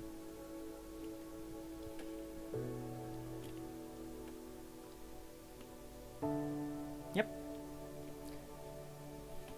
It works as well. It's no, you know, there's no, like I said, there's no wrong method.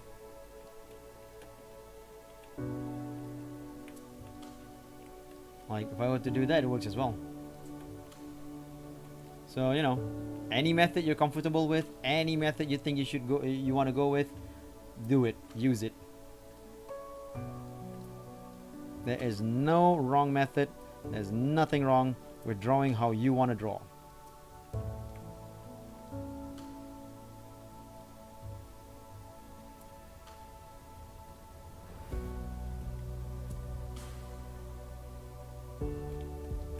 And people who go like, that's not how you draw that, is wrong. You know, they're the one that's wrong.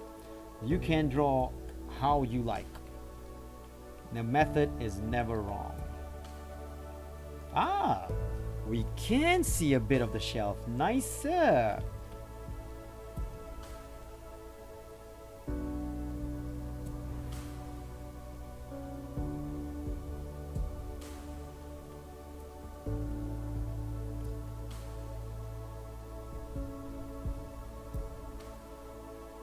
Oop, too thick.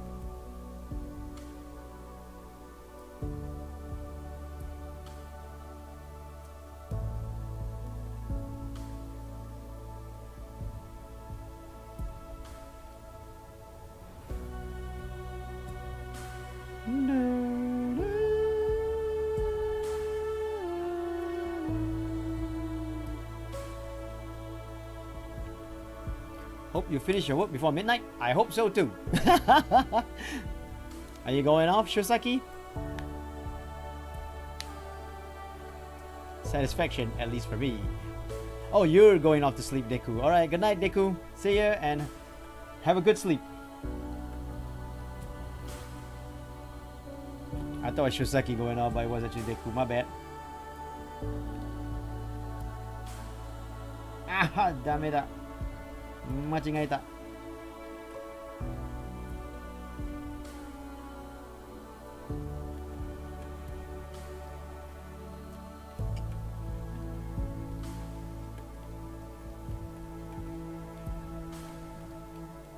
Gotta tell Hana that's not how you wear batik.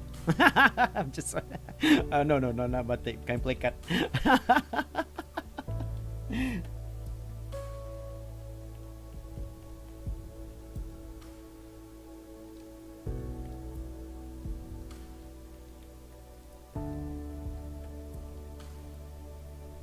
Yeah.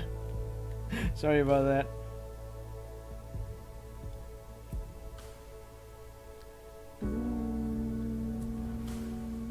Hey, Thomas. Welcome, welcome.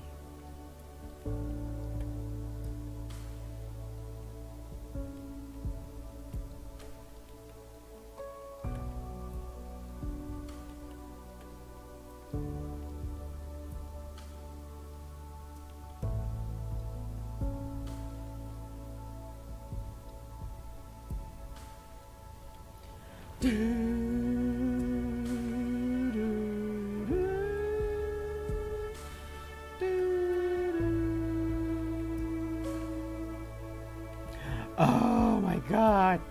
There's actually a little border thingy. Oh god. Oh god, I need to fix that.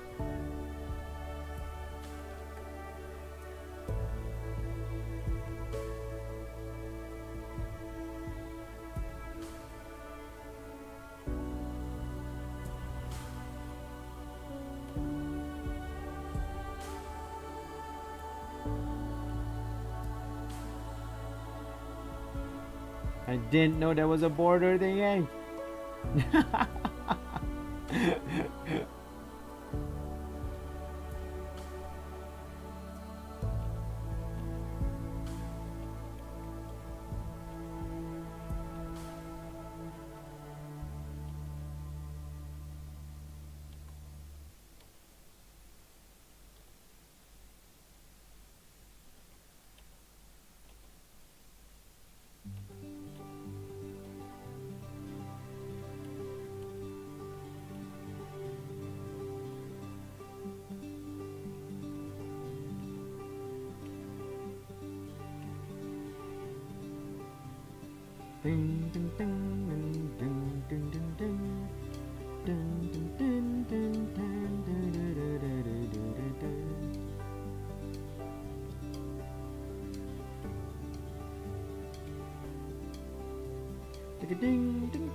No, this one's not good like that.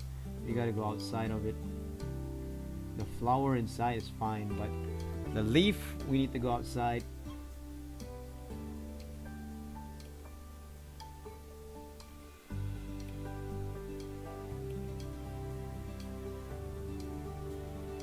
Bordering time.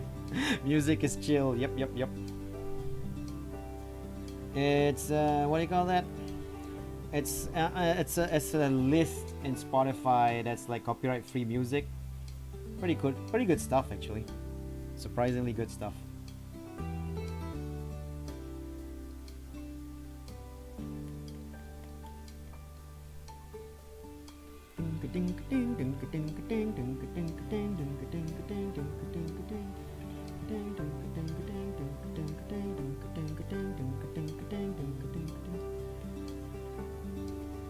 Just to make it easier myself, I just use Spotify so that I don't get copyright claim.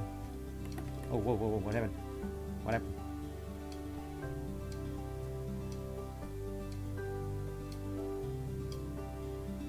Something went off with my my tablet all of a sudden just now. I think it was a computer thing, like the computer was hanging or something. But it's all fixed up now. Thank goodness.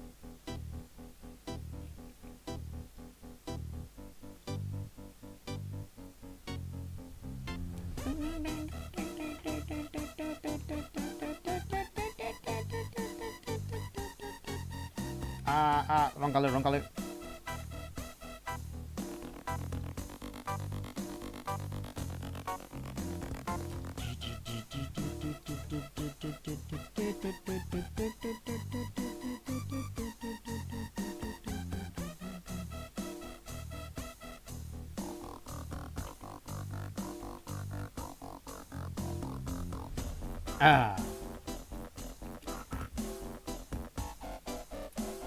Hana herself is sort of done, but not really.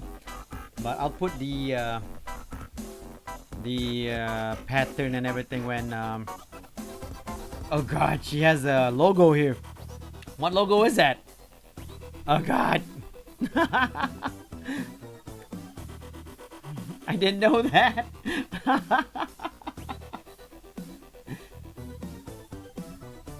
I'm not really panicking. I'm just like you know, memeing around.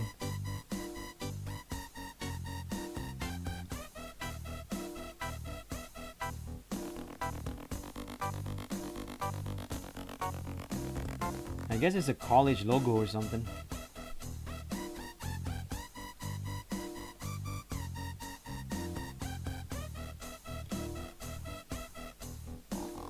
Batch Scholar. Yeah. Probably. Should I just like not care about how to draw that? Because that's a lot of details to go into that.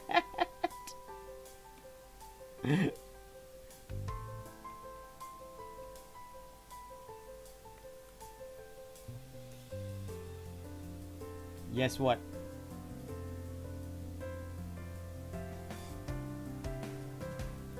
You can play cut.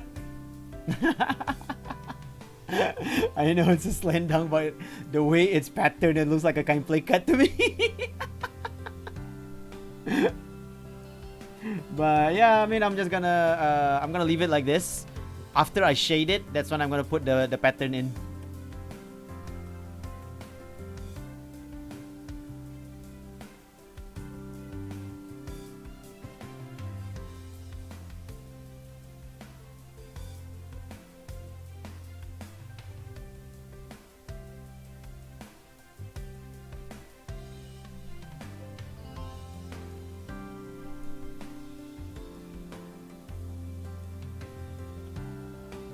Oh god, my line's not following what I wanted to do. There you go.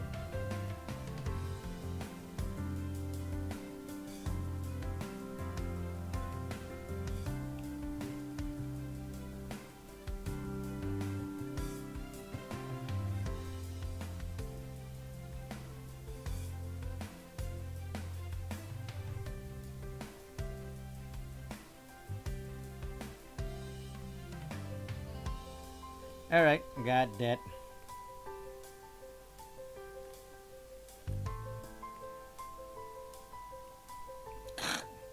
That went all over the place.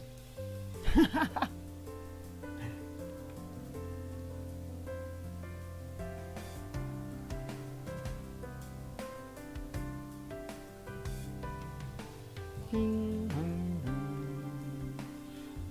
dun, dun.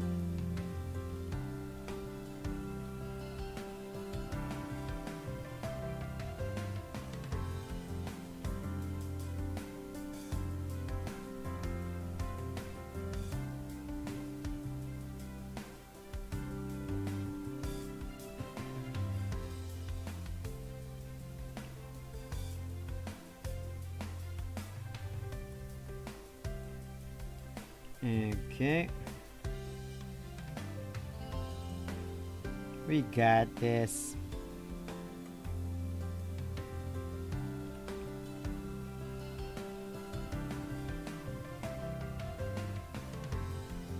We got this, guys. We got this. Ta-da! Done. I'm back. Was playing Apex. Okay.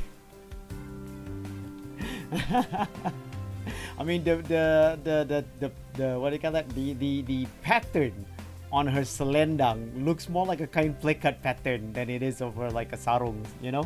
So it looks like a kind play cut. which is something that's more worn by males than female. So that's why I'm like is, I don't know. I think she was designed by someone who's not Indonesian.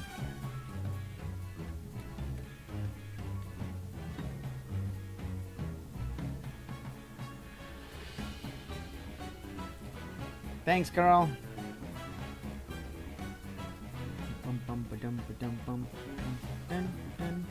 Alright. And with that, Hana herself. Oh, pencil. I added that pencil, I forgot about it.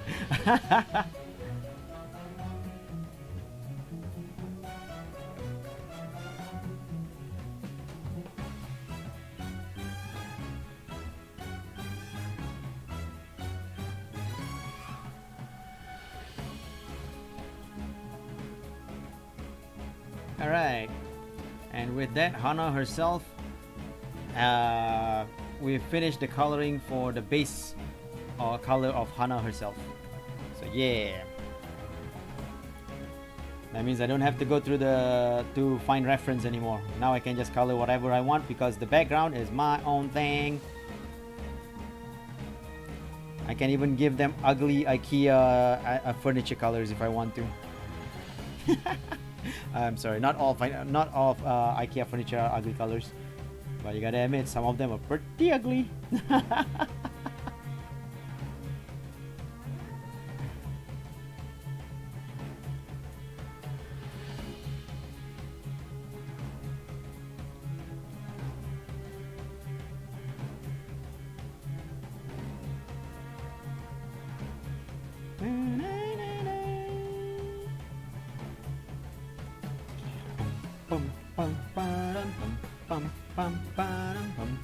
Switching my laptop. Alright.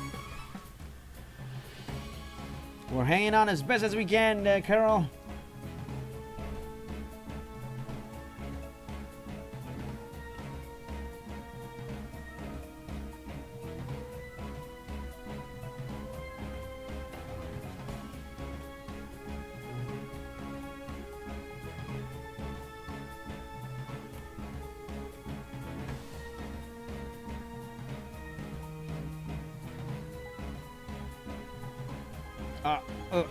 Computer is slowing down for some weird reason.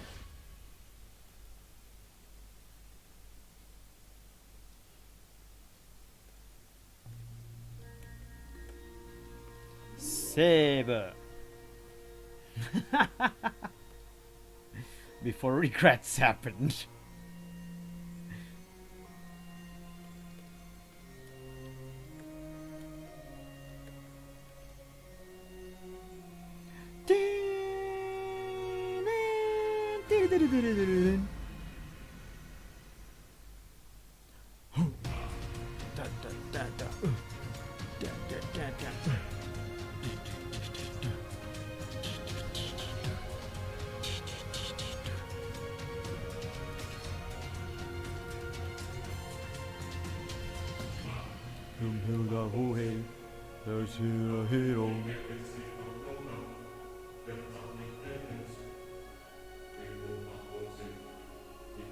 Here's how you do stuff like this. Like you see the books, right?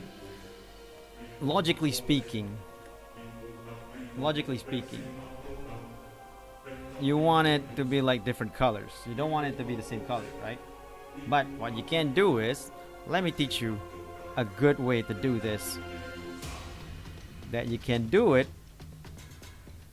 and it'll actually make it look like, ooh, nice. Oh shoot, the one thing I didn't combine.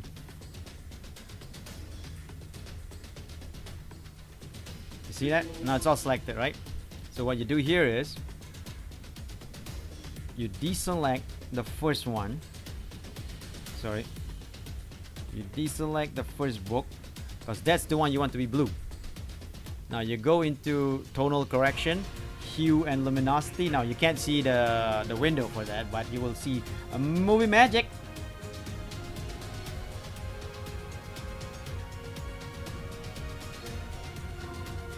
Ta-da! Oh, sorry, wrong one. They select the second book, change the hue for the colors of the books. Maybe up the saturation and down the brightness a little bit. Ah, dang it, I keep on doing the wrong one. You want to deselect the book you want to maintain that color with.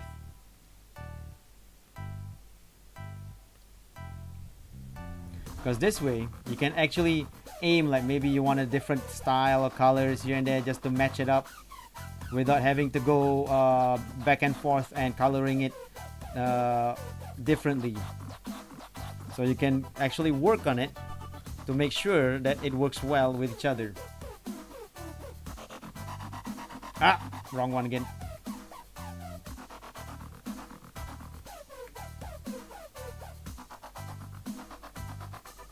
Make one of the a guide to vegetable eating.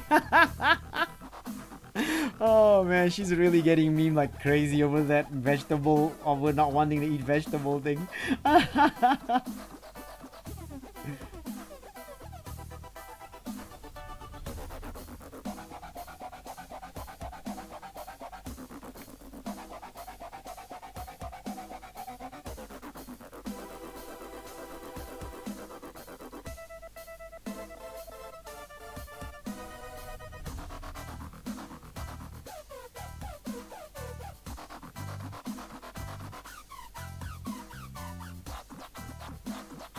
And final book, let's make it red.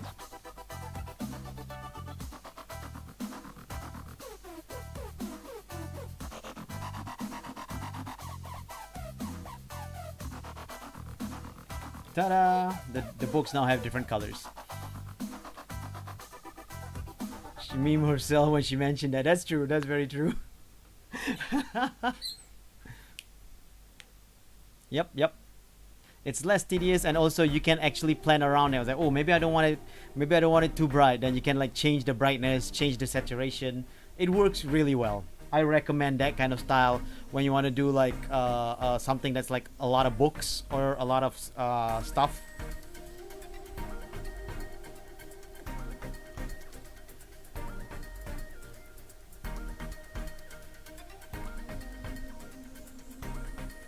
It's highly recommended.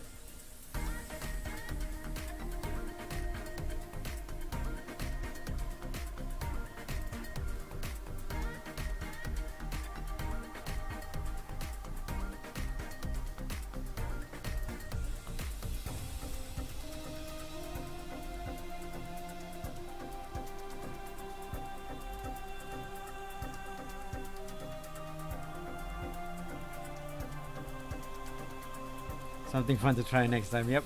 I mean, try it. Try all kinds of method. Like I said, try all kinds of method and see whether you have fun or not. If you do, then you know, maybe it's something that you can stick around with.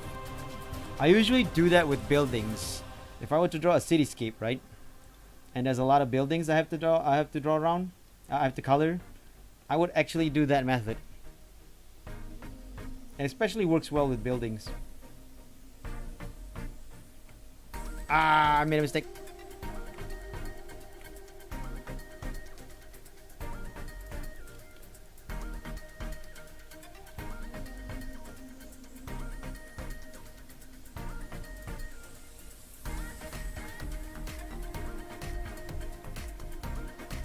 And then we give her a little pink flower at the back.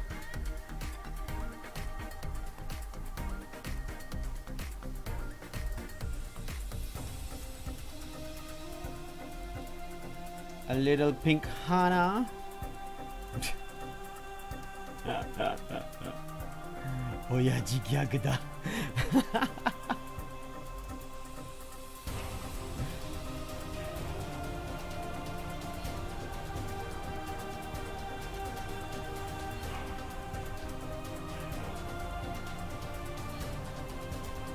Ah, wait.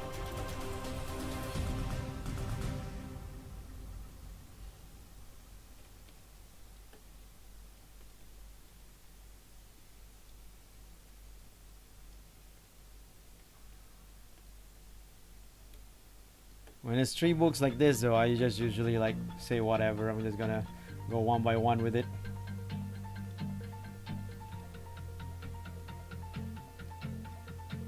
It's when there's a lot of books, that's when I tend to use that method.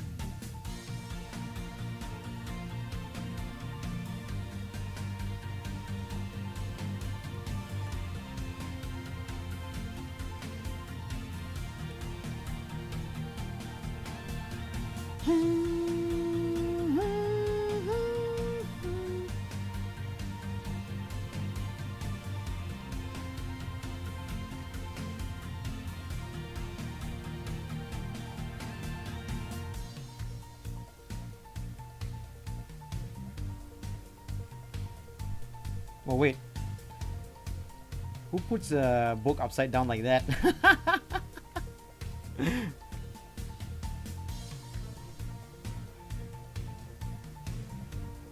You read down, you don't read up.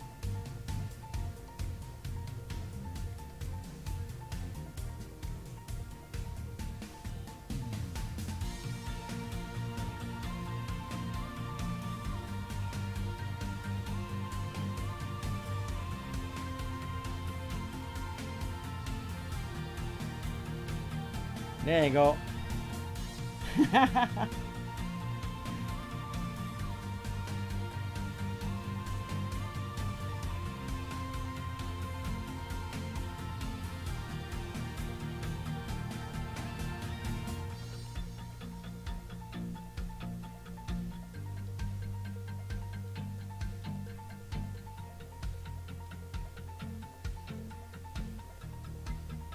Alright, so now we'll just finish off the tree out there.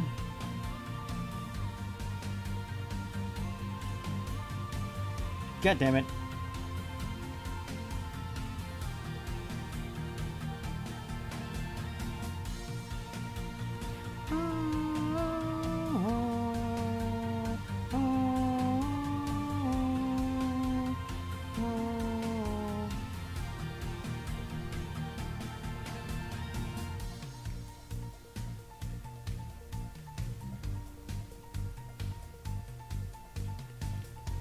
PewDiePie. Oh wait, why am I saying that? Alright, basically the flat colors are done. Alright, so now it's the easy part where we put the shading in. Hold on a second.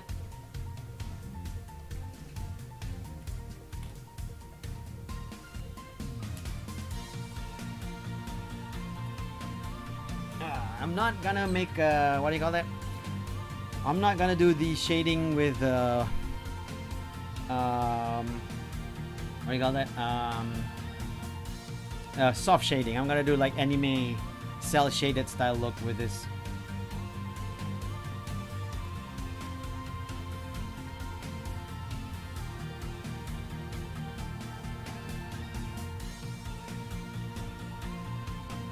New layer for the cell shaded. Put it on linear burn.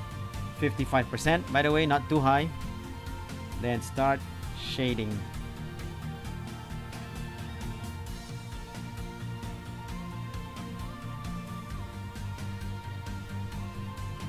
Because one thing about doing the soft shading style, that takes a long time for me to finish. I won't be able to finish it tonight. For sure.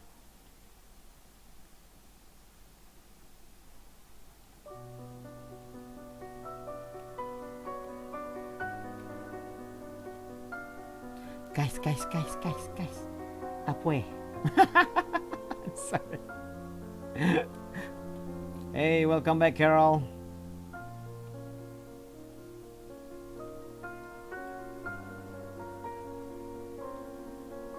How goes your adventures in the land of Apex?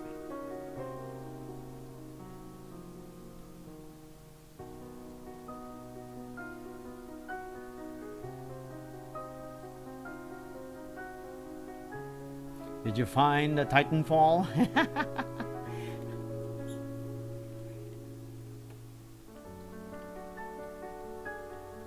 I wonder how many people know that the Apex Legends is actually set in the Titanfall universe.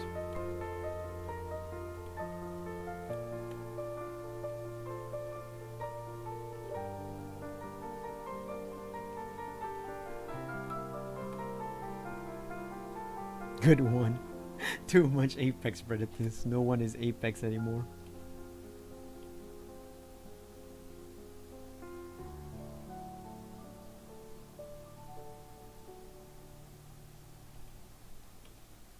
When everybody's Apex, no one is Apex.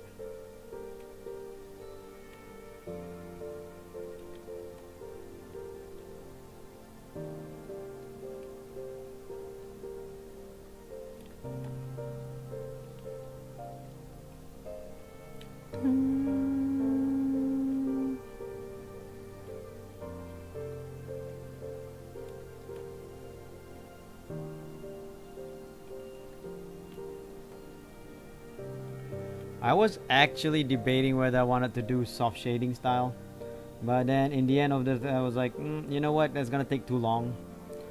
So I'm just gonna go normal. Oh, what the hell? Come on, CSP. Don't do this to me, man. Okay, something's wrong with CSP right now. It's moving extremely, like, it's getting jerky.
Yeah, look at that. Nice, sir.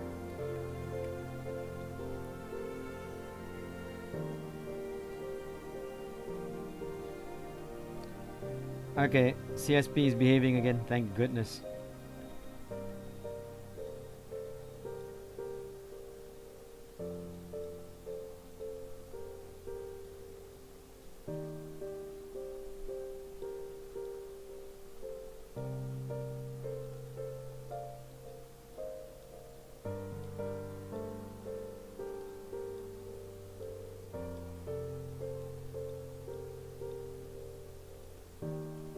Oh, that's not fun.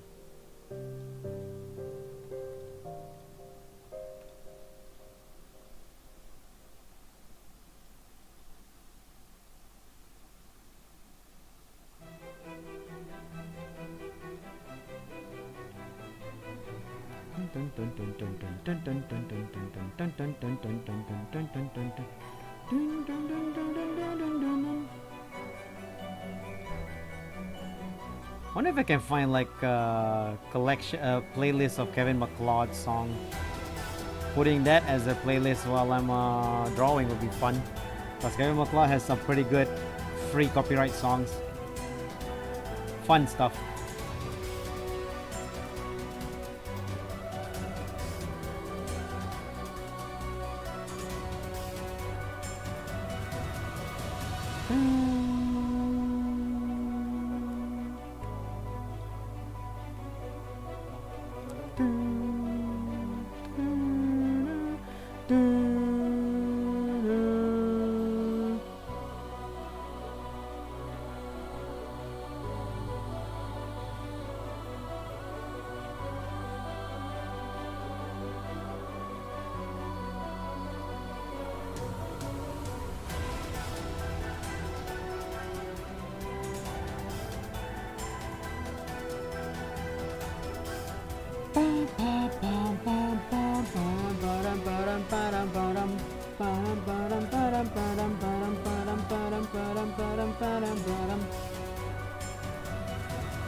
Bucket tool.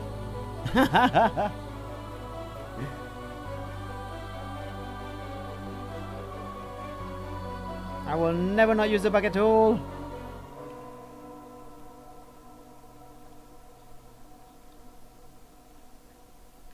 Unless the clock of yours appears differently for everyone, you appear to have the same time zone as me. Oh, really? That clock is my actual time right now. It is 11 p.m. Also, damn, it's already 11 p.m.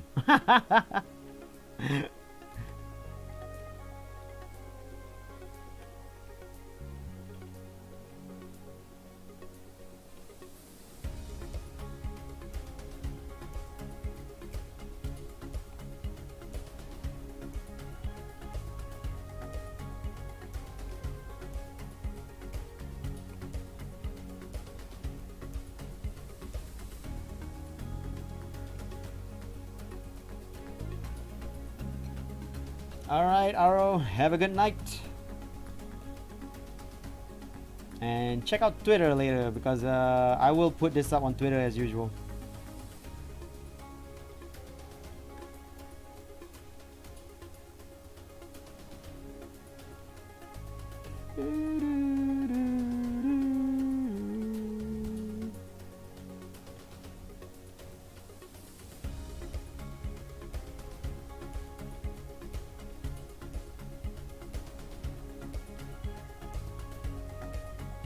Wait a minute. What's that? Oh, right. It's the seam. I was like, what line is that?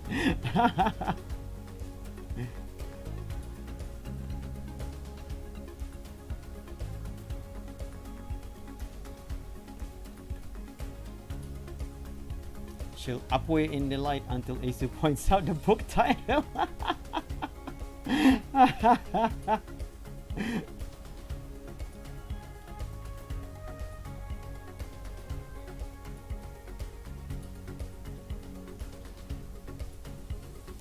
Dun, dun, dun, dun.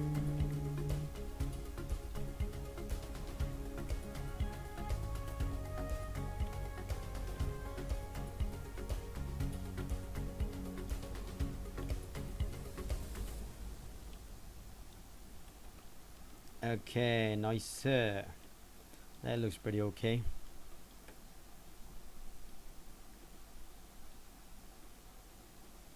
Shading is always the one where I tend to be more creative with the shapes and to get the shading right. It's actually one of my favorite parts, actually drawing the shading, because I get to really like go all out with it.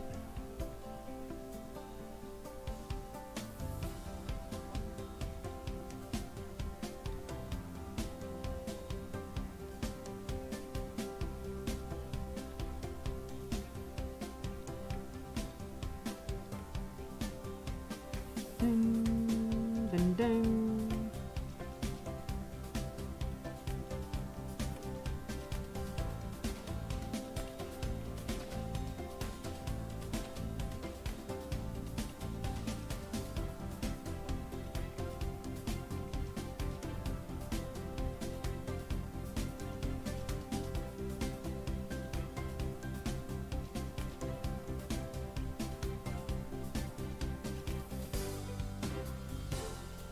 Upway.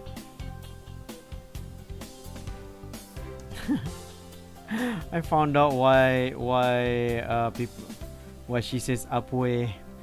It was because one of her early streams it was getting over it, and she keeps on saying up away, and it became upway. And now it's like her thing now, upway.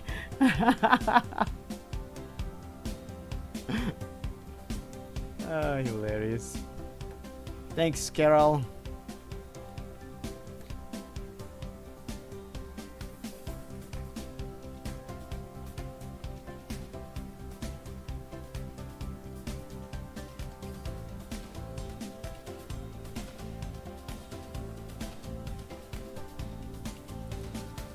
That just has me laughing so hard when I heard that the first time. I was like, what? That's where Upway come from? Because she keeps on saying up, away, up, away. Oh god, you just gotta love her.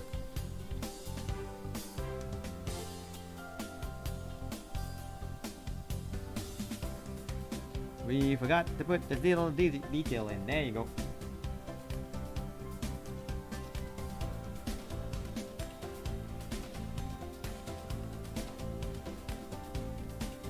So a more interesting shading method. I usually paint the shading manually through grayscaling. Yeah, I used to do that actually.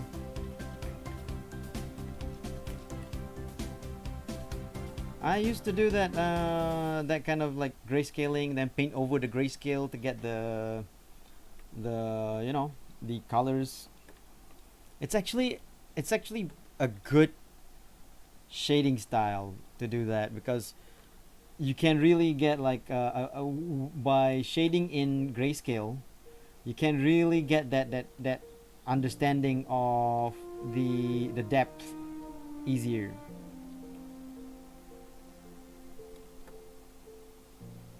I mean, I've been trying. I want to try to go back to that for a while already, but I haven't been doing it at style because I've been drawing this kind of style with the cel shaded style. And you know, it's not a bad deal, the cel shaded style. I like it. It gives this kind of like vibrant, cartoony look to it.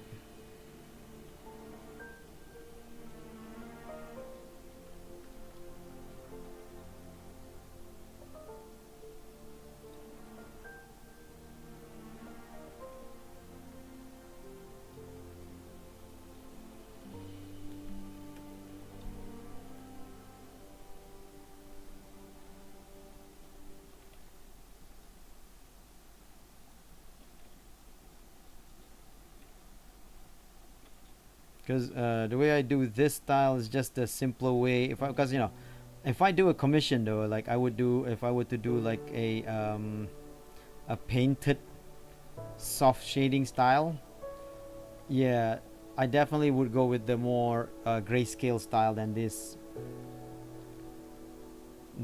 simpler, you know,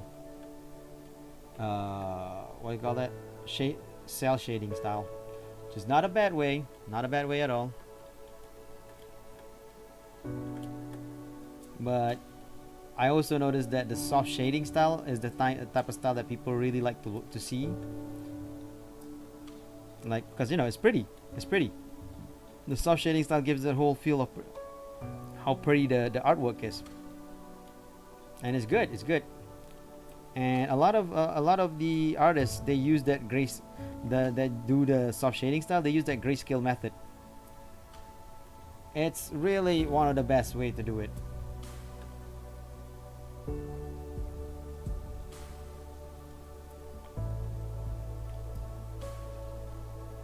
Darker base color underneath, and I tinker with the color temperature.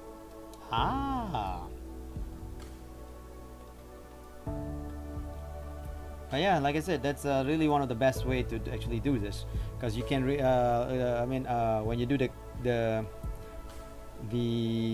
grayscale style, right? God damn it, it's not following what I wanted to do. When you do it in grayscale style, it does have this much better looking depth of feel to it, because you can tell from the different grayscale levels. So it actually is the better method, the prettier method than what I'm doing right now. What I'm doing right now gives it more of a comic bookish but almost anime-like feel to it.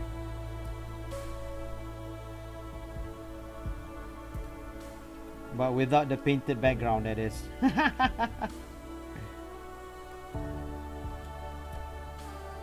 Ah, dang it.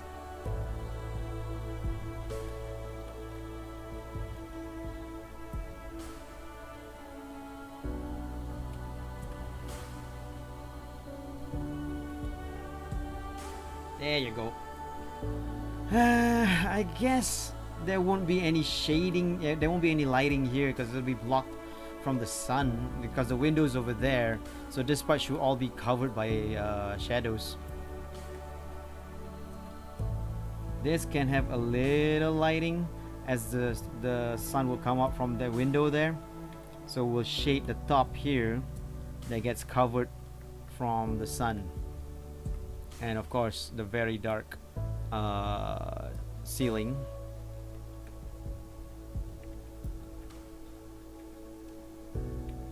Then we'll have the walls here having a little shine because the sun can see it, and thus it has a light. A little bit here and there.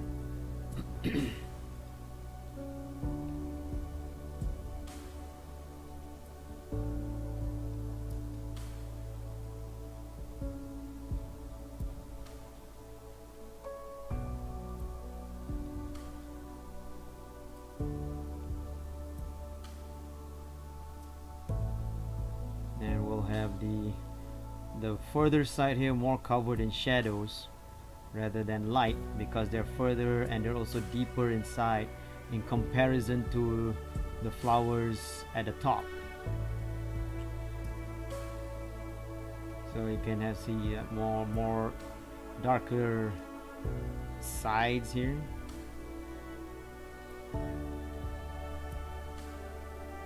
Like that.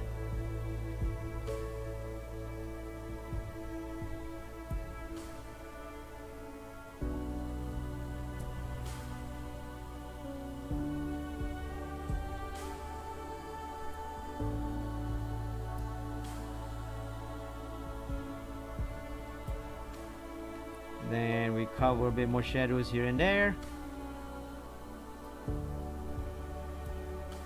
So we do that, fill in. Ah, shoot. There's a gap there.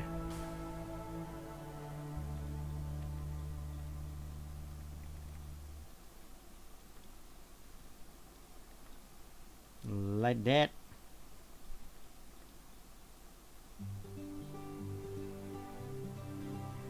Now you can see the flowers have depth.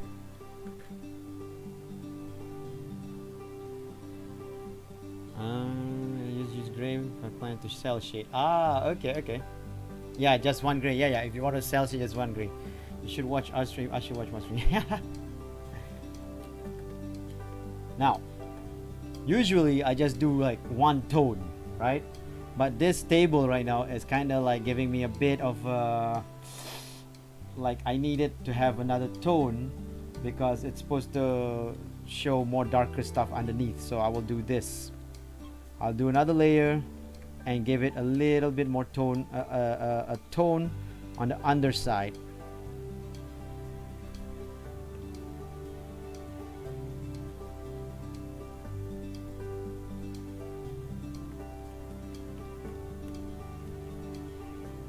Now that I do that, you can see more depth with the table because of it.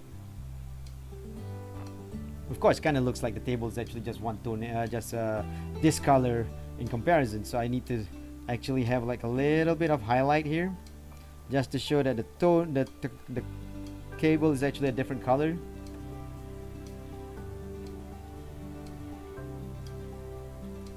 There you go.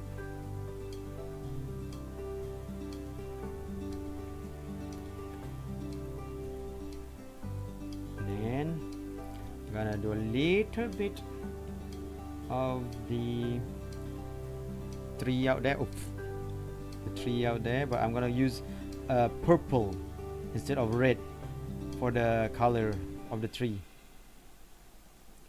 just to give it that it's outside the room feel.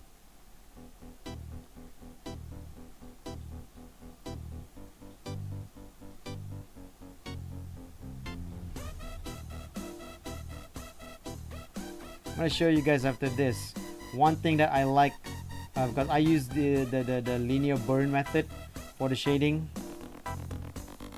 Ah, dang it.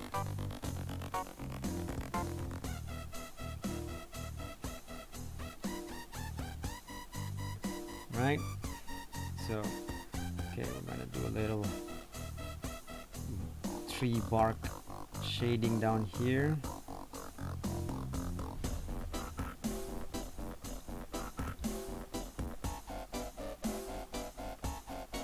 There you go.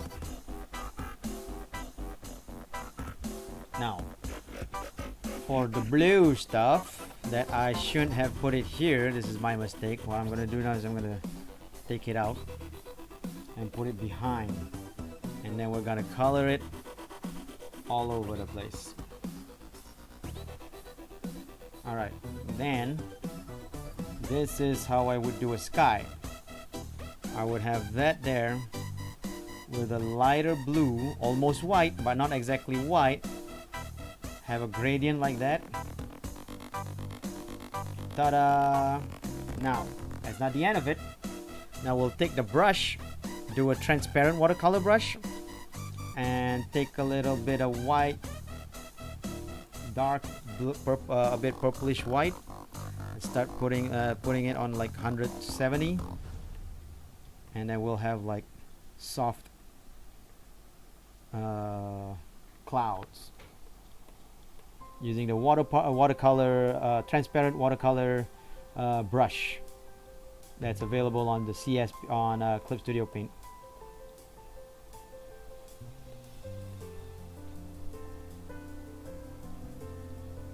You want to learn how to shade? There's multiple ways of shading. Like I said, this is my anime style shading, so it's not exactly the soft style that you would see a lot of Japanese artists use, a lot of artists generally use. But this shade is simpler, and I do like it because it gives this feel of like an anime shot feel, you know.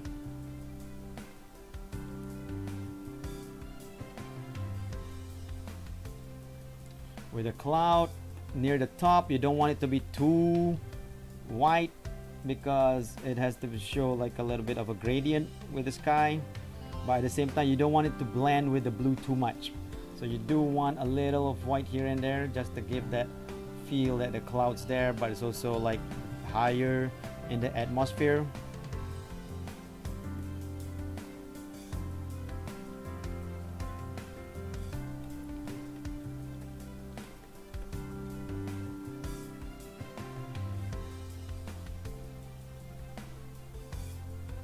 Anime Bob Ross.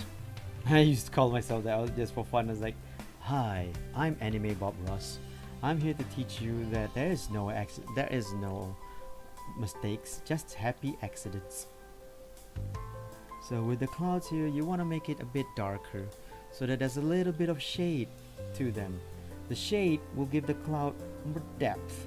Of course, if it's not dark, then you go into a darker line and then put it in and make sure that you can see that it has its aura in, and then you can see there's more depth to the shade, more depth to the cloud as it is, and people are gonna go like, ooh, that clouds look nice. See just a little bit here and there. There's no mistake, don't worry about it, there's only happy accidents.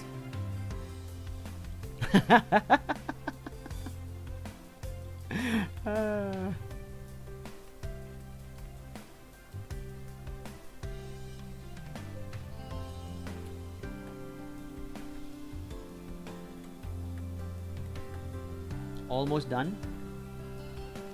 So after we do all the shade and the background stuff, we're gonna do one final thing, which is the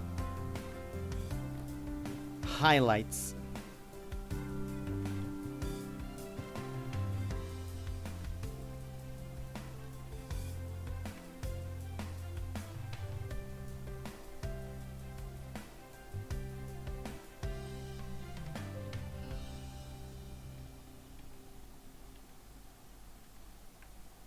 No, wait, I should give her like more rounded highlights.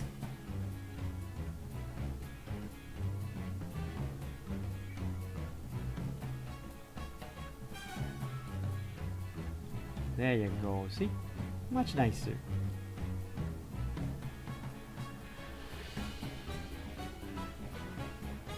Now you're probably gonna go like, isn't that too bright, Asu? Yes, Yes, it is. But if you wait, you will see a little bit of magic that happens as we... Hey, Shad! Hold on a second.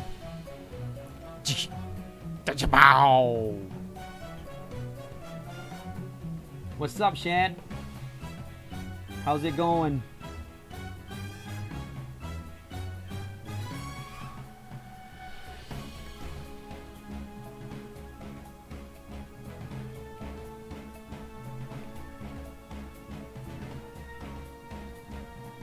Then we're gonna have a little bit of something that looks really nice, that you would think like, that looks ugly right now, but you will see that it adds on to it.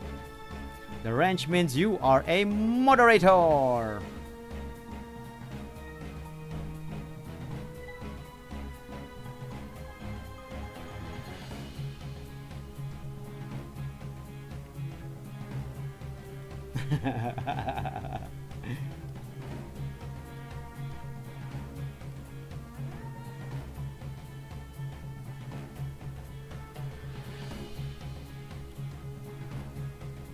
Now we don't want the shade to be everywhere, because not everything should have highlights, because some things are just a bit in a different kind of material that highlights won't appear, like the coat. Can't wait for my 10% raise. Thank you, Shosaki. I have a lot of experience, so that's where my speed comes from. I've been in the industry for 20 years. Then when you put in the highlights, you're gonna see like, this looks ugly because it doesn't even match the colors that's underneath it. But don't worry, you will see that there's no accident. There's no mistakes, just happy accidents. So says Anime Bob Ross.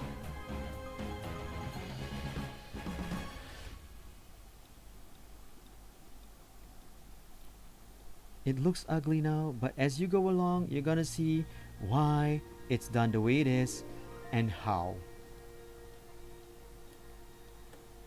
Yeah, from Ace.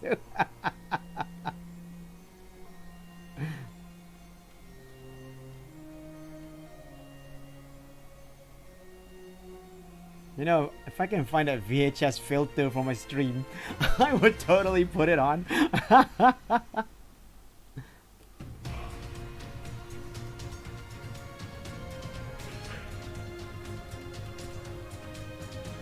Funny enough, I have facial hair in real life.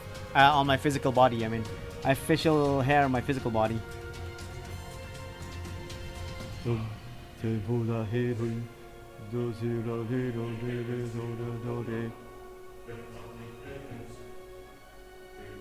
On my virtual body, I am clean shaven. On my physical body, I am not. Or at least I try to keep it clean and tidy, but it goes so fast.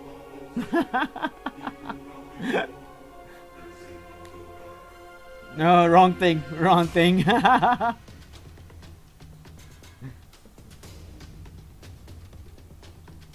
Alright, now we will do overlay. Shabam! Now you can see it fits. Wait, what about soft light? Nope, overlay. Shabam! Oh, I don't really have a secret identity, Carol. I actually am very open with my actual identity. I am Remy Asu Mokhtar, comic artist extraordinaire, and defender of justice. I'm like, you know, the way Tony Stark is with I am Iron Man.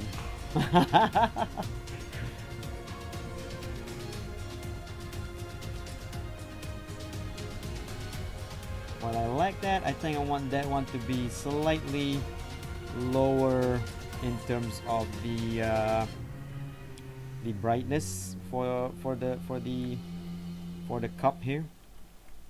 So I'm gonna put a new one and lower, paste it to a new layer and lower the brightness for the cup. And the book, I think the book, yeah. Shoot, that's wrong tool.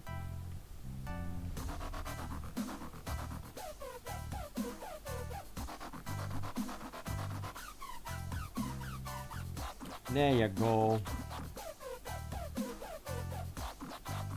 Also, I forgot something. This was supposed to have like the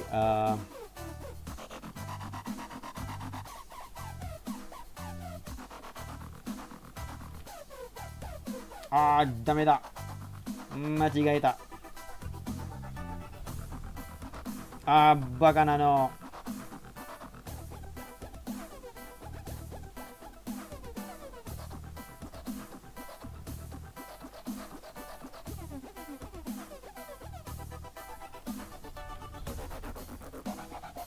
Actually, oh right, no wonder.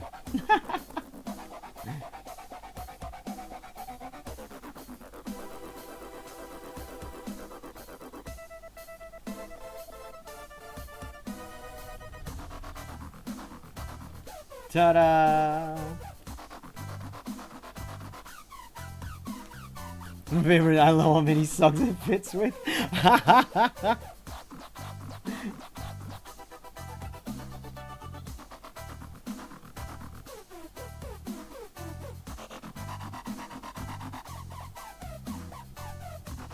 I actually forgot to shade the brooch. By the way, there's gonna be ASU 2.0 really soon in terms of a 3D model, with a whole new design too. That's right, ASU's getting a Mark II suit. Yeah. I'm not gonna call it 2.0. It's gonna be called Mark II, because you know, Iron Man. But anyway, Hana Macchia done.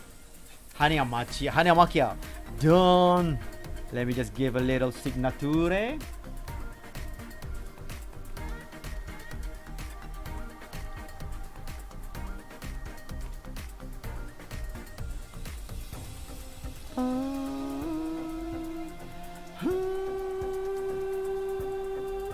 Why am I going upside down?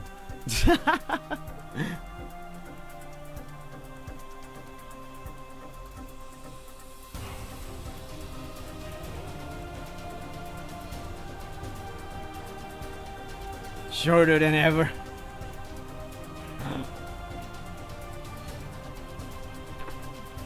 Heisu is only short in the void. In other places though, he's average height. Heisu makes text. That's how people don't know it was actually like a signature. And we're done with the Hana Macchia art. So, oh yeah, I forgot. One thing that I always like to do is that where's the line art? The line art's here. That's one. That's one. Cool, cool. Is this one? Yes, it is. I'm gonna combine the whole line art into one space. And then I'm gonna choose like a more brownish color.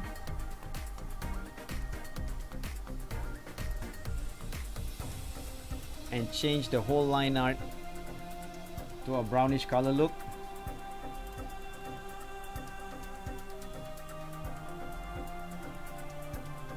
There you go. So it has this sort of softer feel to it.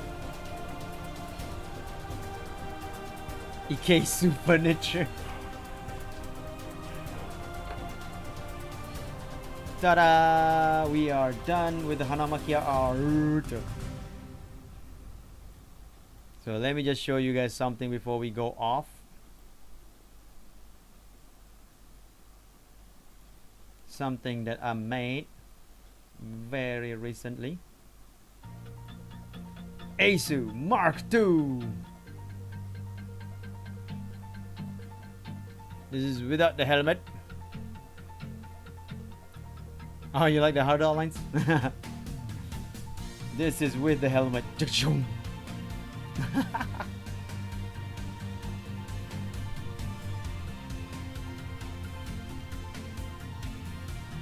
Also shorter hair. No more ponytail.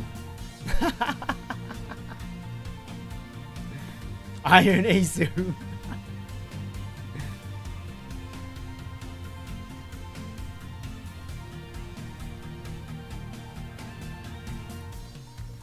And I guess we're done.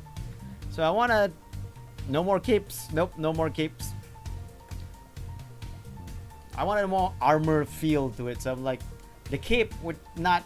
I mean, I know there's some heroes that has like armors and capes, but the design I want to go with just doesn't fit with a cape. So that's why I was like, okay, ditch the cape.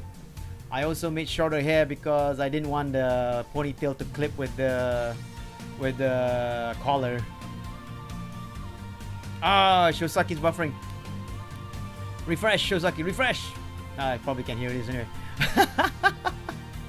But anyway, I'm gonna end the stream here. I want to thank you all very much for coming. I hope you guys enjoyed that, because I sure enjoyed drawing it and also chatting with you guys. Follow my, oh shoot, I forgot. I can't do the Twitter link here. It's not that kind of Streamlabs.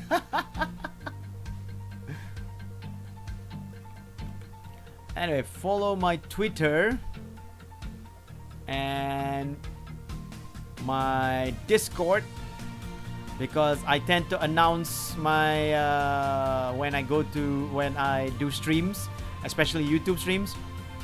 No problem, chat. So follow my Twitter and Discord, and you can see a lot more. You can see whenever I announce, and you can catch me when I'm drawing online. You need a Twitter. It helps. It helps. Having a Twitter helps. Anyway, I'm gonna end this here. I want to thank you guys for coming, and I hope you guys had a lot of fun. I sure did. So enjoy the future, citizens. Till next time. Also, computer's all. Oh, damn. It's getting a bit crazy right now. Computer's not moving. It's a bit hanging. I can't stop stream because it won't go to my YouTube. Okay, thank God it went there. Alright, see ya, people.